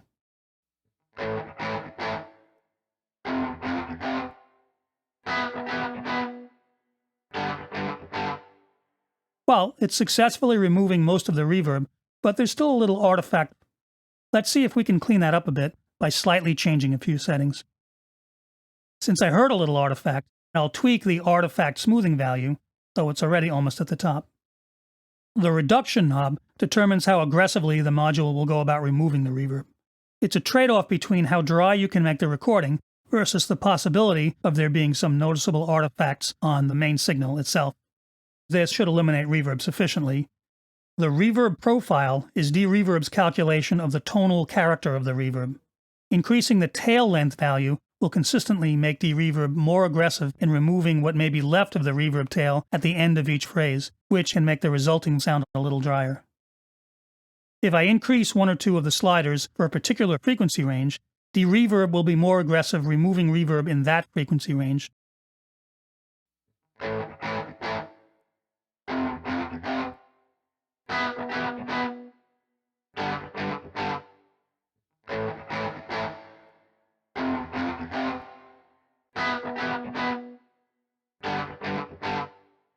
That's pretty good. Here's another example, a speaking voice with a little too much ambience, like you might get from a location film or video recording, or a reporter on site. RX includes tools for removing excessive reverb and ambience. I'll try de-reverb on this as well. RX includes tools for removing excessive reverb and ambience. As you can hear, there's a little artifact on the voice, even after tweaking. RX has a new module that specifically targets the removal of reverb and ambience from dialogue recordings, the aptly named Dialogue De-Reverb. Since the algorithm in this module is specifically targeted to voice, dialogue in particular, you don't have the wide range of user controls in the general-purpose de-reverb module. All those controls are for matching the process to different types of source signals, but dialogue de-reverb is tuned for one specific type of signal. There's also no learn step. You just set the reduction slider and go. RX includes tools for removing excessive reverb and ambience. There is still a sensitivity control in case you want to apply the process more or less aggressively. RX includes tools for removing excessive reverb and ambience. And there's also an ambience preservation setting.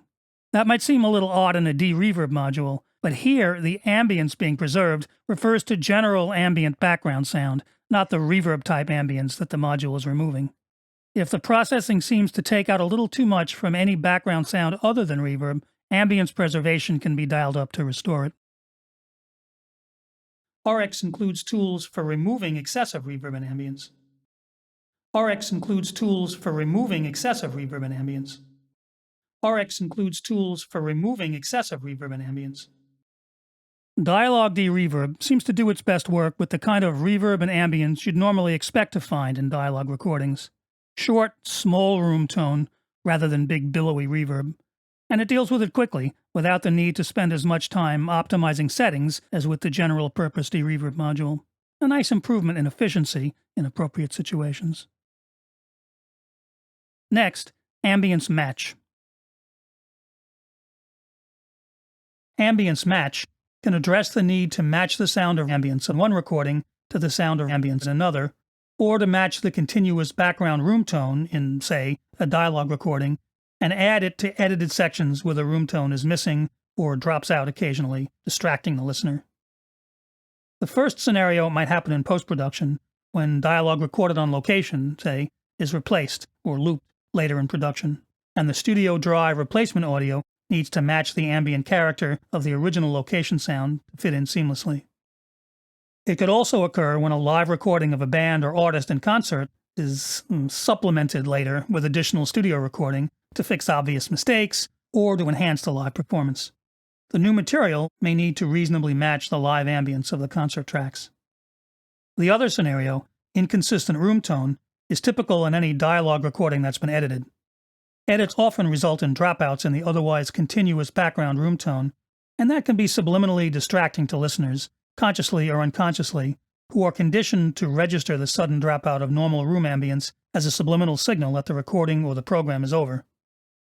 When you have an edited dialogue recording with gaps where the room tone drops out, it's common practice for the editor to isolate small sections of room tone and stick them into the gaps to maintain background continuity. This works just fine, but in longer recordings, it can be fairly time-consuming and labor-intensive. RX's ambience match module can do it for you at the push of a button. Here's a recording that's been edited with a couple of gaps where the room tone drops out for a second. Here's a dialogue recording made with a little room tone in the background.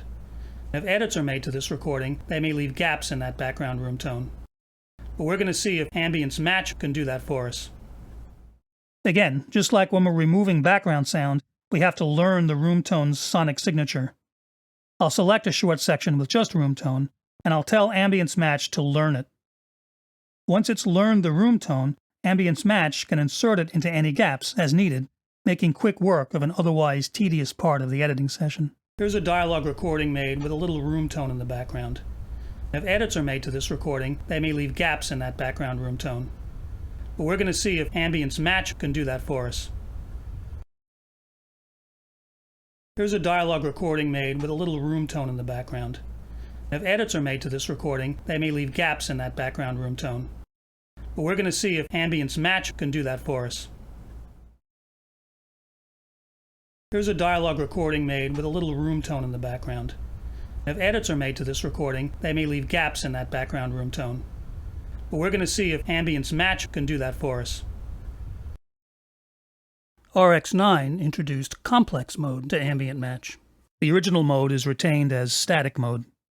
In static mode, a busier, changing background might not be rendered as accurately as needed, but complex mode is calibrated to analyze and match those kinds of signals, like rain, traffic, crowds, and the like. Here's a recording of a voice over a background of the sound of rain. Here's a recording of a voice over the sound of a complex background, the sound of rain in the background.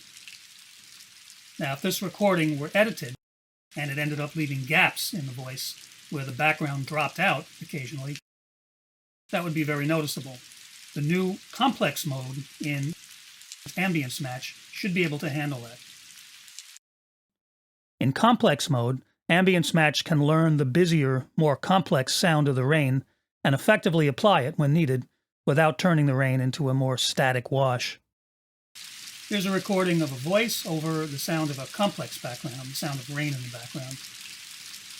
Now, if this recording were edited and it ended up leaving gaps in the voice where the background dropped out occasionally, that would be very noticeable. The new complex mode in ambience match should be able to handle that. You can adjust the ambience threshold for the learn process.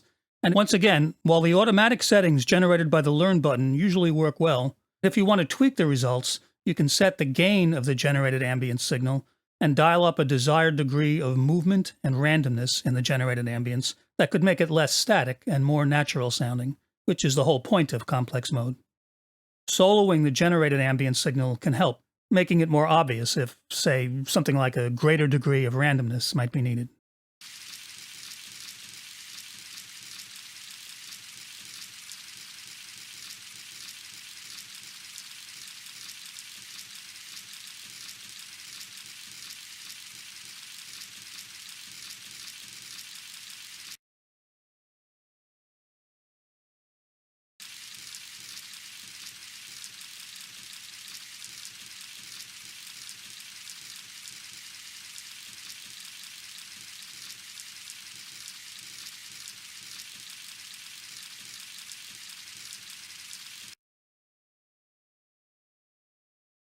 Here's a recording of a voice over the sound of a complex background, the sound of rain in the background. Now, if this recording were edited and it ended up leaving gaps in the voice where the background dropped out occasionally, that would be very noticeable. The new complex mode in ambience match should be able to handle that. Next, on to RX's utility modules, starting with EQ and EQ match. Besides all the repair modules we've gone through, RX also includes a number of utility modules, which also provide some highly useful processing. Two such modules address EQ-related needs. RX's EQ is a version of the same iZotope EQ design found in Ozone and Neutron. It's a very flexible 8-band, fully parametric layout. The two outside bands are low-pass and high-pass filters, respectively, with choices of 12, 24, and 48 dB per octave slopes, along with an option for a steeper brick wall filter characteristic for technical applications, like sample editing perhaps. The inner 6 bands can all be independently switched between low shelf, high shelf, and bell curve response, with the standard frequency, gain, and Q controls per band. There are options for an analog or digital characteristic, and they each bring a distinctly different character to EQ adjustments. If you're familiar with the EQ in Ozone, which is basically the same design as this one, you'll note that this EQ doesn't have quite as many features, omitting things like fixed or proportional Q and a few other options. But seeing as RX is more geared to repair than mixing or mastering, this EQ is more than enough to handle just about any tonal modification you might need to make. More interesting than the basic EQ, the EQ match module does for EQ what ambience match does for reverb and room tone. It addresses situations where a recording or part of a recording is a poor tonal match for another track or section.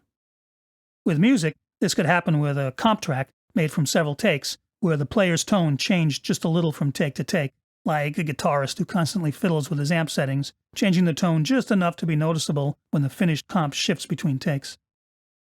It can also happen with vocals, with both sung and spoken word performances.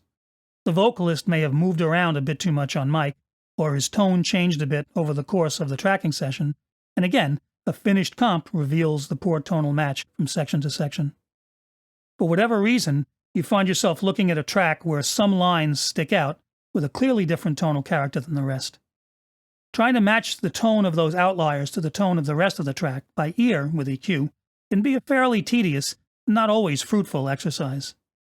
Experienced engineers and mixers will have certainly developed their skills in this regard, but it's still often fairly time-consuming to get a good enough match to make the different-sounding sections blend seamlessly. Fortunately, the EQ match module can facilitate the process. It's pretty easy to use once you get to know the routine. Here's an example of an electric guitar comp track.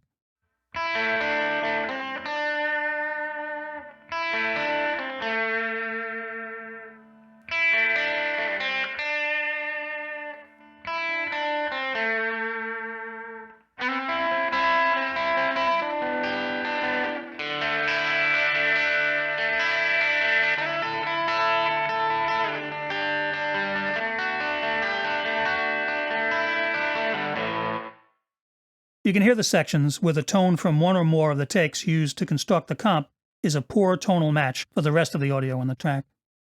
I'll analyze the preferred reference EQ curve in one of the good sections, and then select the mismatched sections. Now, EQ Match will analyze those areas and generate a curve to match the tone there to the learned reference curve, creating a more consistent tone throughout the comp.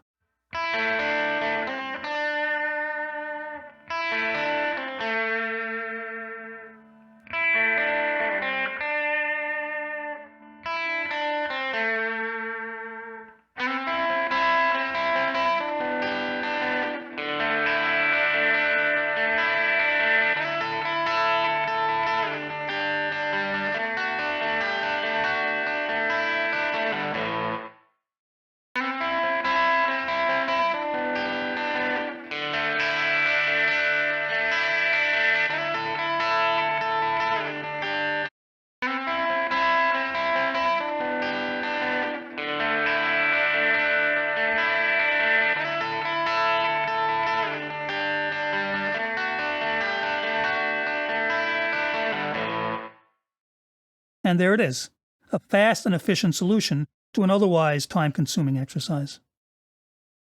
Next up, RX's time and pitch processing options. The time and pitch module and variable pitch and the variable time module all offer the ability to tweak those aspects of the audio signal. Time and pitch is a modern time and pitch shifting tool, while variable time and variable pitch let the user draw in dynamic time and pitch variations. Time and pitch uses iZotope's radius algorithm. This is their high-end technology for independent time and pitch shifting. If you don't want to get too technical with this module, you can leave the Advanced tab closed and just dial up the basic settings you want in the main panel. The two sliders, stretch and shift, should be fairly obvious.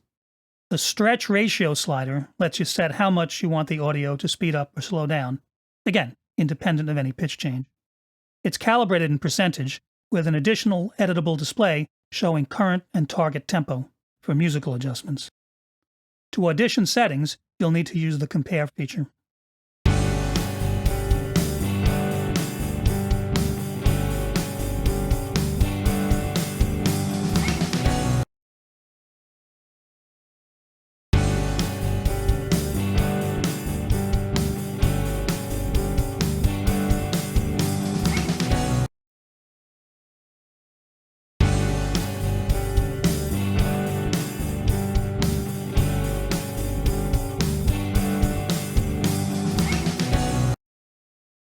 The pitch shift slider, naturally, lets you dial up any desired amount of pitch change, again, independent of any time shifting.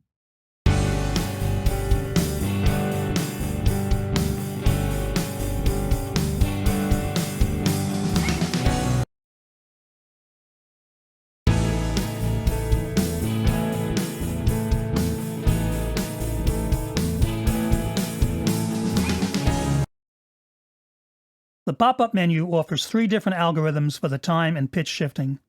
The main one is Radius Best Quality, which is suitable for polyphonic material, like a full mix, and, as advertised, offers the best quality. Radius RT is similar, but designed to be faster on signals that are a little more forgiving. And Solo is for solo instrument and voice tracks. It's optimized for that application, monophonic audio signals, and is not suitable for polyphonic audio, like the other two. If you want to get a little more tweaky, or if you find that the time and pitch-shifted sound suffers from artifacts, then you can open the Advanced tab and make some fine-tuning adjustments to the underlying algorithm. This is also where you can perform formant shifting independently of any time or pitch shifts. Formants are the inherent fixed resonances of any instrument or voice. They're a result of the size and shape of the resonating cavities of that instrument or person and the sound-producing apparatus. They would give similar instruments, like, say, 2 pianos or 2 acoustic guitars, their unique tonal characteristics, and vocal formants are what gives a person their unique voice. They wouldn't make you sound like you. Formants are fixed. When, say, a person sings a melody, the pitches change, but the formant frequencies do not. But if you use traditional software to pitch shift some audio, not only will the pitches change, but the formants will be transposed as well, changing the natural tone of the source, usually making it sound decidedly unnatural, the dreaded chipmunk effect, especially noticeable with voices. You're seductive, Promises are always so enticing. You're seductive. Promises are always so enticing. If you do a pitch shift and you feel this is happening, you can enable the Shift Formants option. The radius algorithm will apply a little formant shifting just to correct any artifact. This may not make the tone identical to the unprocessed tone, but it should help a little. The width control can affect the character of the formant shifted audio. Tweak it to taste if you're not happy with what you hear. A suggestion: if you're trying to apply a complementary formant shift, you don't have to shift by the same amount you pitch shifted. A somewhat lower setting may yield more natural results. You're seductive. Promises are always so enticing. You're seductive. Promises are always so enticing. You're seductive. Promises are always so enticing. You're seductive. Promises are always so enticing. Of course, you can also form and shift without any concurrent time or pitch shifts for creative effects. The other advanced controls are for fine-tuning the basic time and pitch shifting processes. If you feel the transients are sounding a bit smeared when stretching some audio, increasing the transient sensitivity from its default setting of 1 towards its maximum setting of 2 might help tighten them up. Phase coherence can be tweaked if the shifted audio seems to suffer from unintentional changes to the stereo image. Pitch coherence and the adaptive window setting can be used to improve solo instrument or voice recordings. Higher levels of pitch coherence may help preserve a more natural tone. The adaptive window slider only works with the solo algorithm. In fact, it's the only advanced slider that's active in solo mode. If the processed audio suffers from squeaks or graininess, you could try increasing or decreasing it, respectively, to address those artifacts. All these advanced tweaks can help at times with problem audio, but most of the time, the default settings will produce suitably natural-sounding results. Next up, variable time and pitch. The variable time module and the variable pitch module let the user draw in dynamic time and pitch variations, respectively. Variable pitch can provide a very smooth-sounding example of your classic pitch effect. Speeding up or slowing down a turntable or tape machine, changes to pitch and time are linked, and variable pitch can be used to create that classic tape or turntable slowdown effect, where the pitch drops dramatically as the music slows down. To get that effect, you'd leave the Preserve Time button off. You can draw in any pitch changes you want, up to 20.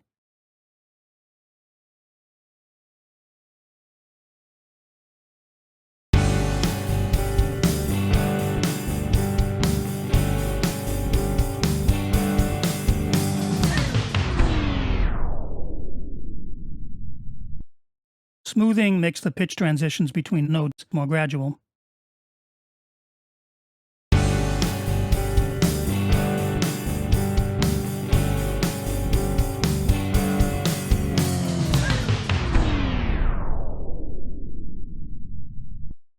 If you enable Preserve Time, you can choose to maintain the musical tempo as the pitch drops, or a variation on the original classic slowdown pitch drop effect. You can get just the pitch drop effect at tempo. When Preserve Time is active, the pitch coherence and transient sensitivity sliders can be increased to add a little more clarity to the audio, even as the pitch drops.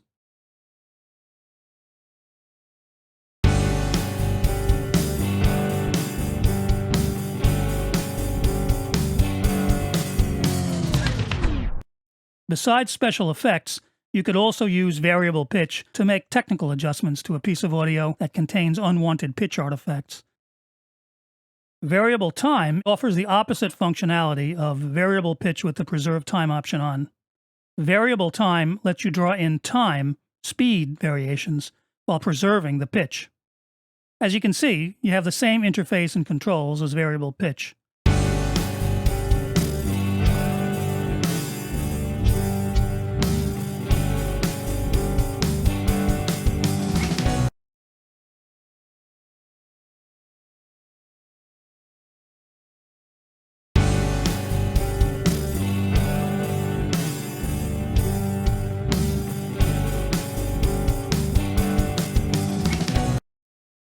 So both these modules now let you draw in changing time or pitch variations, as opposed to affecting the entire file or selection, like the time and pitch module, and they're suited to both special effects and occasional corrective tweaks.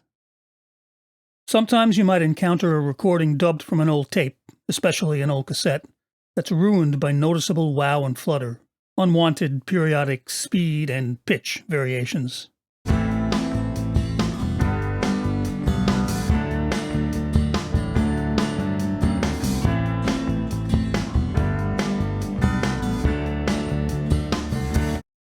The wow and flutter module is dedicated to just one thing.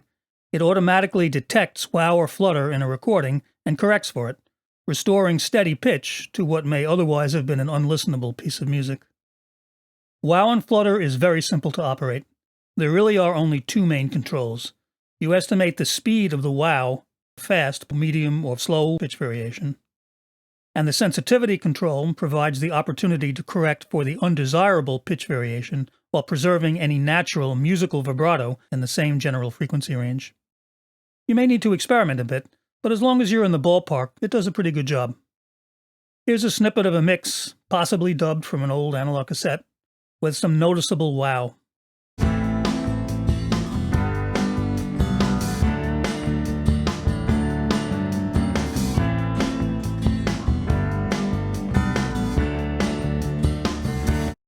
And here's the mix after the wow and flutter module has corrected it.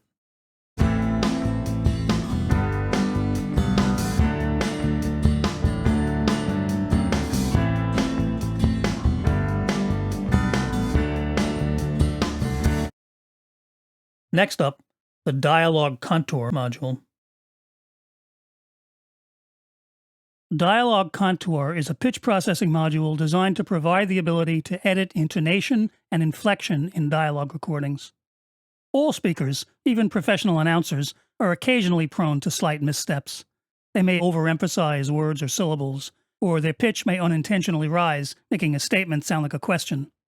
And when spoken word recordings, like radio or TV voiceovers, podcasts, panel discussions, and the like, are edited for content and length, it's not uncommon for a sentence or phrase to end with the wrong inflection, clearly leading into something that's no longer there, that's been edited out, or to just not be delivered the way it would have been if the edited version was what the speaker had said originally. That's where dialogue contour comes in. Just like variable pitch, you can draw in pitch shifts at various points in a dialogue recording to correct for any of the issues I just mentioned, or any other situations where the speaker's inflection or intonation needs to be massaged to sound more appropriate. But here, of course, the algorithm is designed to maintain the most natural vocal quality possible. Given the small pitch shifts that would typically be made for this purpose, the tweaks should usually be unnoticeable. Here's a simple example. MS, or mid-side processing, a technique which dates back to the early days of mastering for vinyl and remains a very popular and useful mastering tool, especially when dealing with problematic mixes.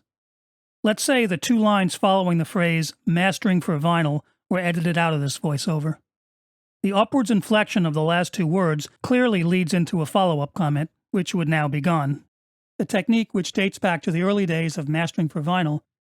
To make this sentence sound like it really is the end of the thought, I'll use dialogue contour to pitch down those last two words, making it sound like the speaker meant to end there.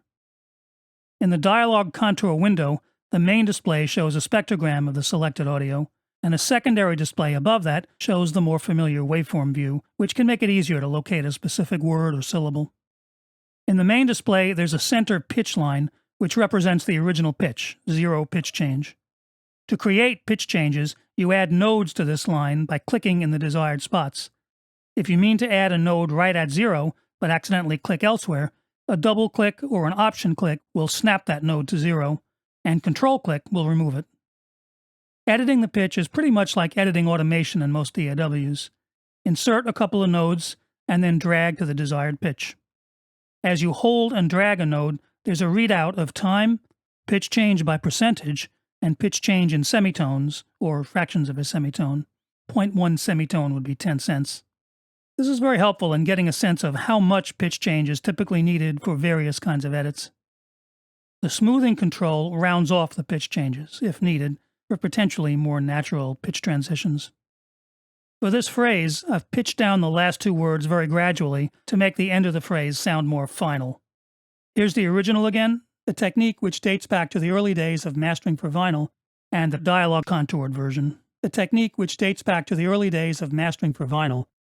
As you can hear, the sentence now sounds like the speaker is finished, instead of seeming to anticipate a follow-up comment which never comes. MS, or mid-side processing, the technique which dates back to the early days of mastering for vinyl.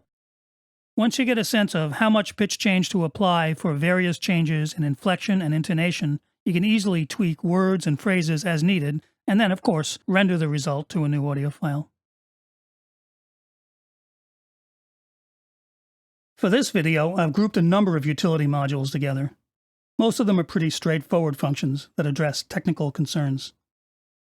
Leveler is basically a compressor with makeup gain that's designed to put the RMS, or average level of the audio, at a user-determined target level.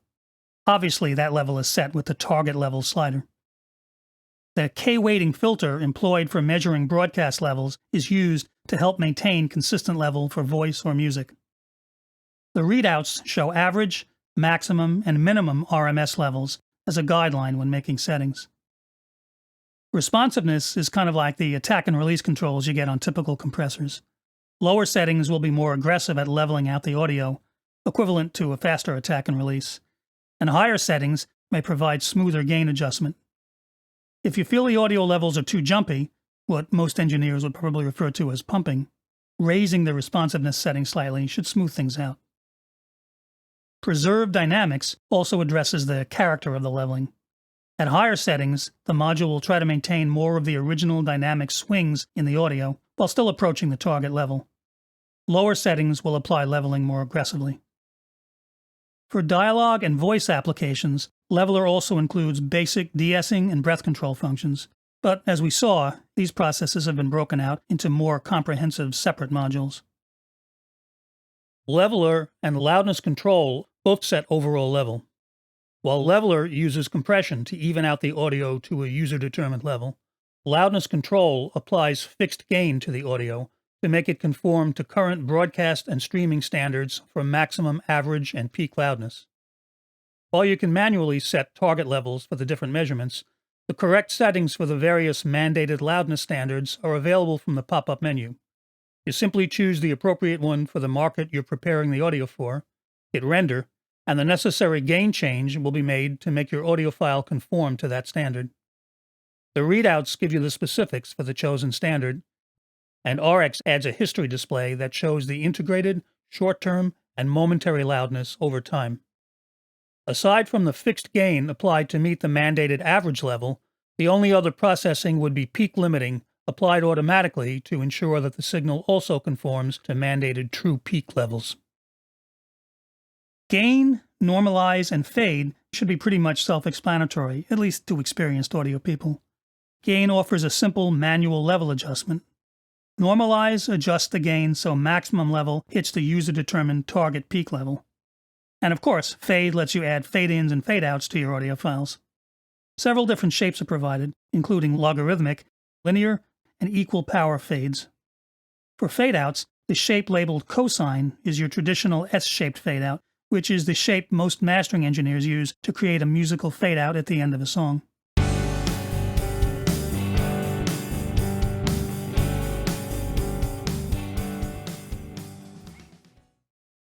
The resample and dither modules address technical considerations. Resample provides high-quality sample rate conversion anytime it's required, like adapting a 44.1K file from CD to use in a post-production application where the standard is 48K, or downsampling from higher rates like 96K if required. You can just select the desired sample rate from the pop-up and go. But if you're well versed in the technical aspects of sampling theory and wanted to exert a little more control over the process, Resample provides a few user-adjustable controls.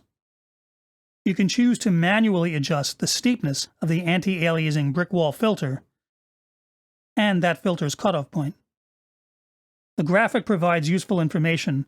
The white line is the idealized filter response.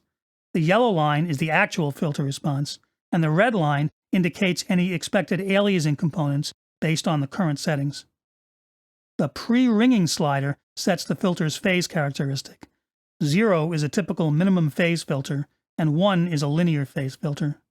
The slider offers a trade-off between two potential artifacts, phase response and ringing. In practice, the difference is very subtle. The post limiter applies true peak limiting to prevent any intersample peaks that could occur when sample rate converting a signal, like a typical modern mix, whose peak levels are close to 0 dBFS. Since this isn't a theory course, I'm not going to get into any of that here, and you don't have to get into all of it to use the resample module, but it could be a good learning tool for anyone who's studying digital audio theory and struggling with the related concepts.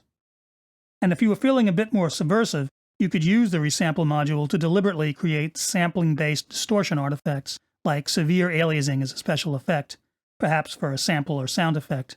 That's part of what those lo-fi and BitCrusher plugins do. Finally, the dither module is for anyone who's prepping an audio file to be used as a master for CD replication.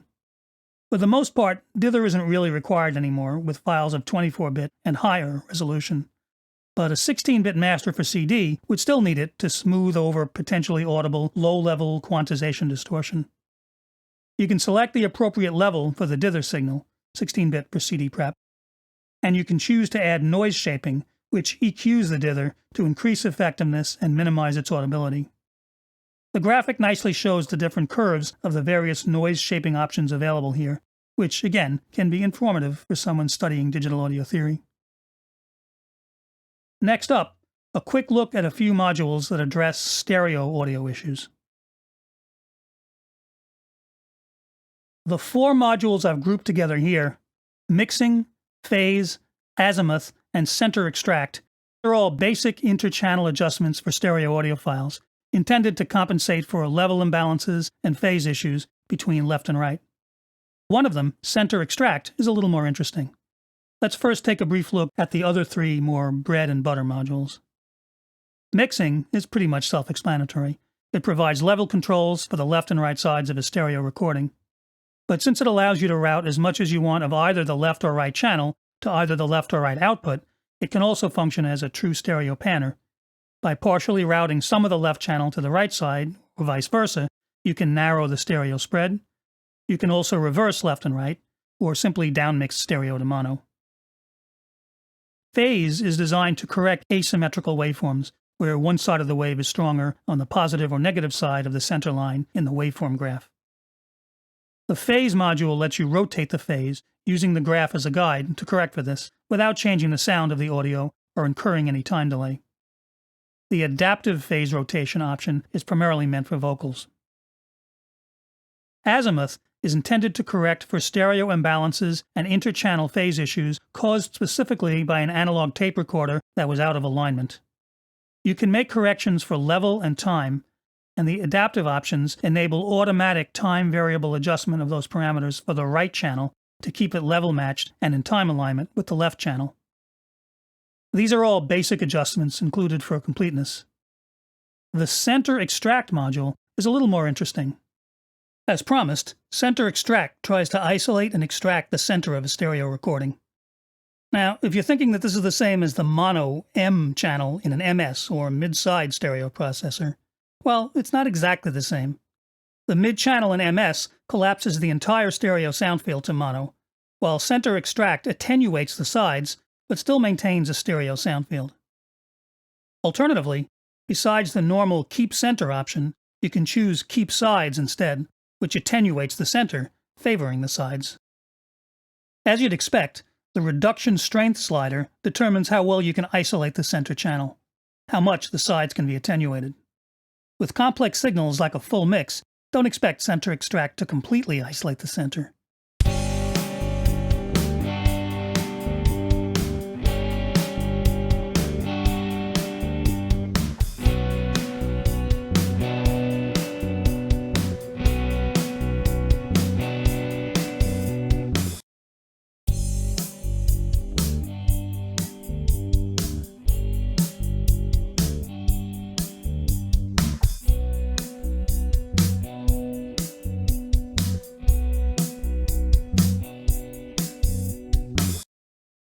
As you push reduction strength further above a value of 1, You'll get more separation between center and side levels, but you may also start to get more artifact in the center material. After trying the module on several audio recordings, the best results I got were at reduction strength settings of just below the maximum or cranked, but it depended on the material. When Keep Sides is selected, you can choose between two different methods. True Phase retains the original panning of the sides,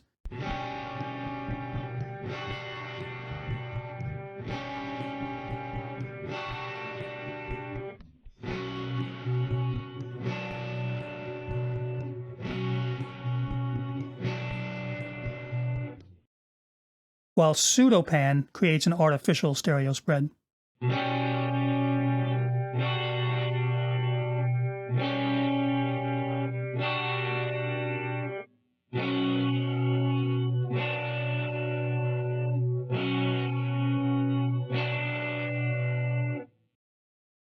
If you were trying to extract a voice from a mix, and if there are drums and bass or other musical material in the center along with the vocal, you'll get all of it when you use center extract.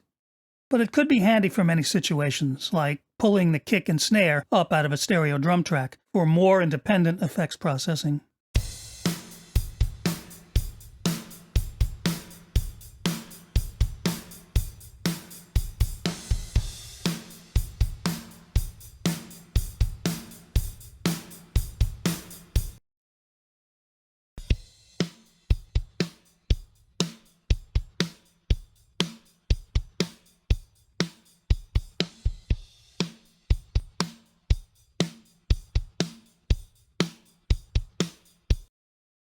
Next up, Composite View. Composite View lets you quickly and easily apply processing to a number of audio files all at once. RX already provides an option for batch processing, which can be set up in the Batch Processing window, accessible from the window menu or by shortcut, Command B. But Composite View is a quick way to group a number of already open audio files and process them together, potentially a helpful workflow enhancement. It's very simple.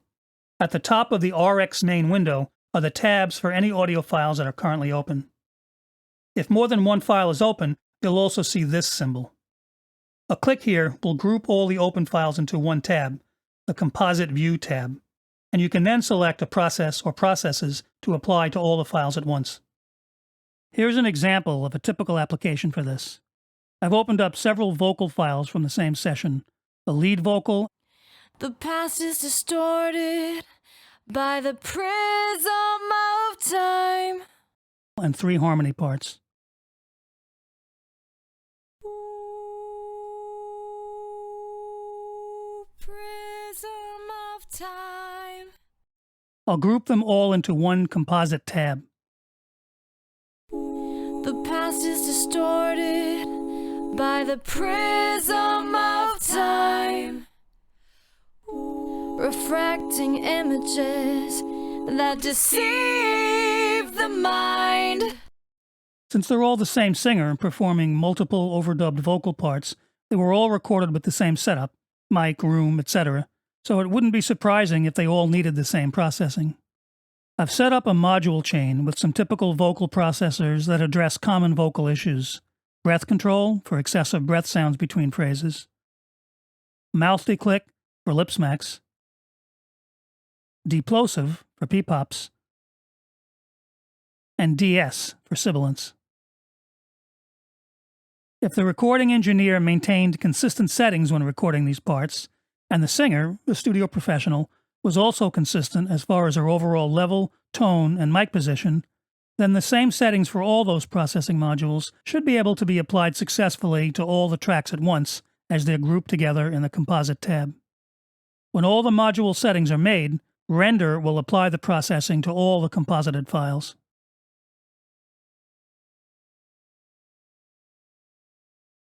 Once you're done, another click on the Composite View symbol will separate the audio files again, and you're ready to move on to other file-specific tasks. There are a few limitations to using Composite View. The sample rates for all the grouped files have to match, otherwise you'll get an error message. Some functions don't work in Composite View. For example, the usual compare function that lets you try out and compare different settings in a processor is not available in this mode. Certain modules don't work in composite view, specifically the utility modules I covered under the chapter heading of channel operations, mixing, azimuth, and channel extract. Some displays don't function in composite view. Certain readouts like declips number of clips readout won't show, though the processing will still be done. If the spectrogram display is relevant to the editing you're doing, it'll show a composite view of all the files included in the Composite View tab. If a Learn feature is used when processing in Composite View, it'll use the first audio file in the Composite tab, the file whose tab was first, leftmost, in the window when the Composite tab was created. If you need to change which audio file that is, you can ungroup the files and move the most appropriate file to the beginning, the far left, and then regroup them back into the Composite View tab. And finally, if you're using Composite View with files of different lengths, they'll all take on the length of the longest file after processing. The shorter files will be padded out with silence, making them a bit larger, depending on the length of that longest file. That might seem like a long list of caveats, but if you think about it, they're all common sense limitations or behaviors. For more complex batch processing scenarios, the batch processing window provides even more flexibility and can run in the background, but for most applications, Composite View will provide the intended workflow enhancement, a quick way to process a bunch of usually related audio files all in one go. Next up, Repair Assistant. Repair Assistant is an intelligent analysis tool that looks at the audio and determines what, if any, processing may be needed. It's accessible from the upper right corner of the standalone RX application. Earlier versions were mostly automatic, but from RX10 on, the module window provided more interaction with the user. Repair Assistant incorporates several processes. By default, they're all enabled, and it makes sense to leave them on, since you can easily turn off any processor after the analysis is done.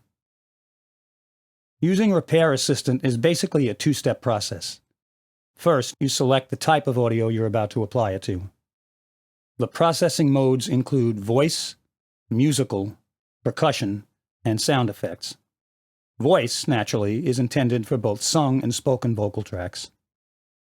Musical is intended for regular musical instruments, piano, guitar, strings, etc., while percussion is specifically for drums and percussion, instruments with strong transients, which might be misinterpreted by the musical algorithm. Finally, sound effects is for general-purpose sounds, as in film audio or ambient backgrounds. As you could see when I switched between them, each mode incorporates specific changes to the processor options and underlying algorithms to make it most suitable for that kind of source material. Once you've selected the processing mode, then you just click Learn, and Repair Assistant analyzes the entire file and applies the appropriate processing to address whatever issues it identifies. Picked myself up from the pavement. You can preview the result. Picked myself up from the pavement. Or use Compare to A/B it against the original audio. Picked myself up from the pavement once more, and I swore this time that's enough. And if the processing is all good, then you're done, and you can render the finished repaired audio file. If you feel you want to tweak the results, Repair Assistant lets you do that directly from the module window. Each process has a button to enable or disable it, and a depth control to increase or decrease the strength of that particular process. There's also a button, the ear, that lets you solo the audio being repaired or removed.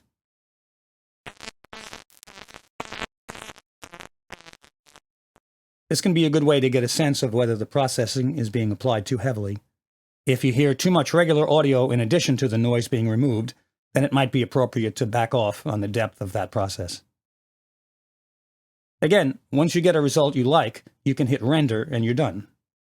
But inveterate tweakers may want to go further in customizing the processing, and that's also possible by opening the underlying module chain.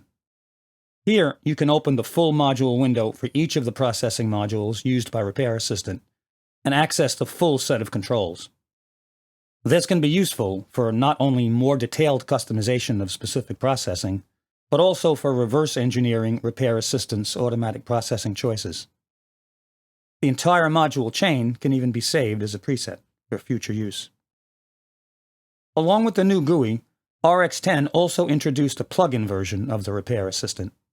We'll look at that in the next video. Repair Assistant is RX's intelligent analysis tool that looks at the audio and determines what, if any, processing may be needed. Starting with RX10, it was implemented not only as a feature in the standalone version of RX, but also as a plugin that can be run from right within the DAW, making the use of Repair Assistant's automatic processing algorithms even easier and more efficient.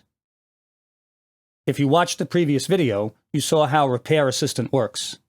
You select from the 4 processing modes, voice, musical, percussion, or sound effects, and then hit Learn to tell Repair Assistant to analyze the audio. The plugin version works exactly the same way. Once again, you select the processing mode and hit Learn. Learn works a little differently than the version in RX Standalone. In the standalone application, Repair Assistant analyzes the entire file, but in the plugin, you play the audio in the DAW, and it takes several seconds to analyze that portion of the track. Once more, and I swore this time that's enough. But everything else is pretty much the same as in the standalone version. Playing back the audio will audition the processing, and of course, bypassing the plugin will let you A/B against the original audio. Picked myself up from the pavement once more, and I swore this time that's enough. Once again, if you want to tweak the results, you can do it directly from the plugin window. Each process has a button to enable or disable it, and a depth control to increase or decrease the strength of that particular process. The ear button lets you solo the audio being repaired or removed to get a sense of whether the processing is being applied too heavily.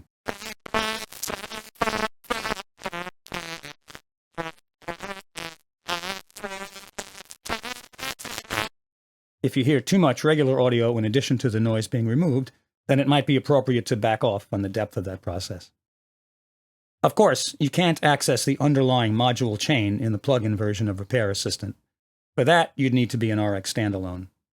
But you can use the DAW's rendering options to bounce the processed audio to a new file, if desired. Next up, the new text navigation feature. Text navigation was introduced in RX10.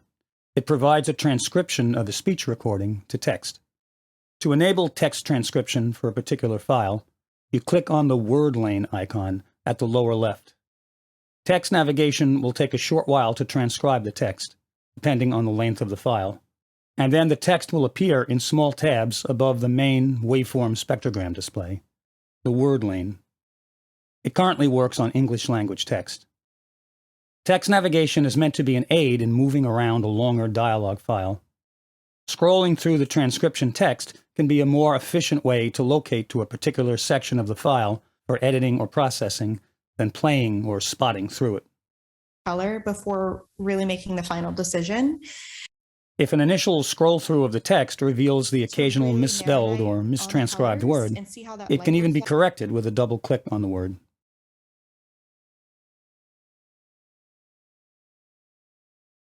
See how that light reflects on each color. Simply being able to scroll through the text transcription can be a much quicker way to find specific sections of dialogue. But text navigation has additional options to help the user locate certain parts of a dialogue recording. The button to the left of the word lane button opens up the text navigation pane. At the top is a search engine where you can type in a particular word or phrase, and RX will list all instances of that word found in the text transcription. Clicking on each result locates to that part of the file, color, providing an efficient way to locate a section of the dialogue or recording on a particular topic colors without even having to scroll around a long file. The search engine is also capable of doing a fuzzy search. This means that it'll try to identify not only the exact word you enter, but also similar words. colors, especially in a small space. Coming from, dark colors, especially in a small space. That way, if a word was slightly misspelled or mistranscribed, there's still a good chance the search will find it. This actually seems to work very well, often finding words that were not perfectly transcribed. And there's another useful feature in the text navigation pane: speaker identification. In a dialog file that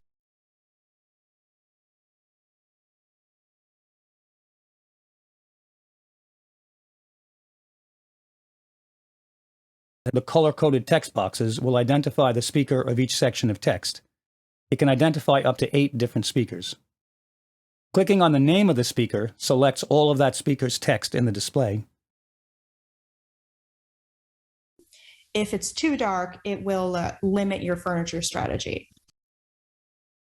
Right. I mean, I have a friend who bought a house. You can even rename the speakers to make it easier to identify specific people in a larger group. Text navigation should prove to be a helpful tool for working in long dialog files, and no doubt it'll get even better as iZotope continues to tweak it. So that's our look at iZotope's RX Advanced. Over the years, iZotope has established RX as the leading audio repair program.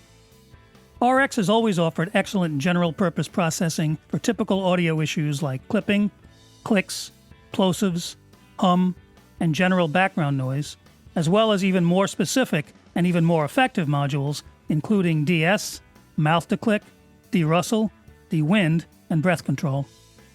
The big guns of RX are its spectral processing modules, topped by spectral repair, which can perform miracles at times, and also includes other spectral tools like deconstruct and spectral recovery.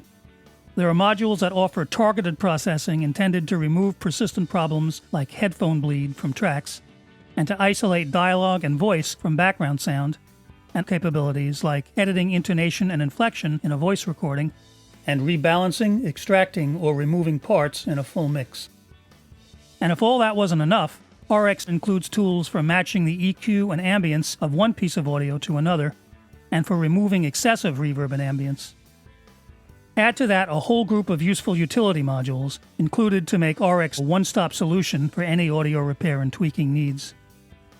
Convenient workflow features like module chains, RX Connect, and Composite View make working with RX and its plugins even more efficient. And RX also offers an intelligent analysis tool to assist in diagnosing and repairing problems in audio recordings, available in both the standalone version and as a plugin. And there's even the text navigation feature, which transcribes the text in a dialogue recording as an aid in navigating and editing longer files. Anyone who's serious about their audio will want to be well-versed in the capabilities of this powerful suite of processors. Hopefully this course has been helpful for those new to iZotope's RX in getting a handle on the various tools that make it a must-have collection for audio repair and processing.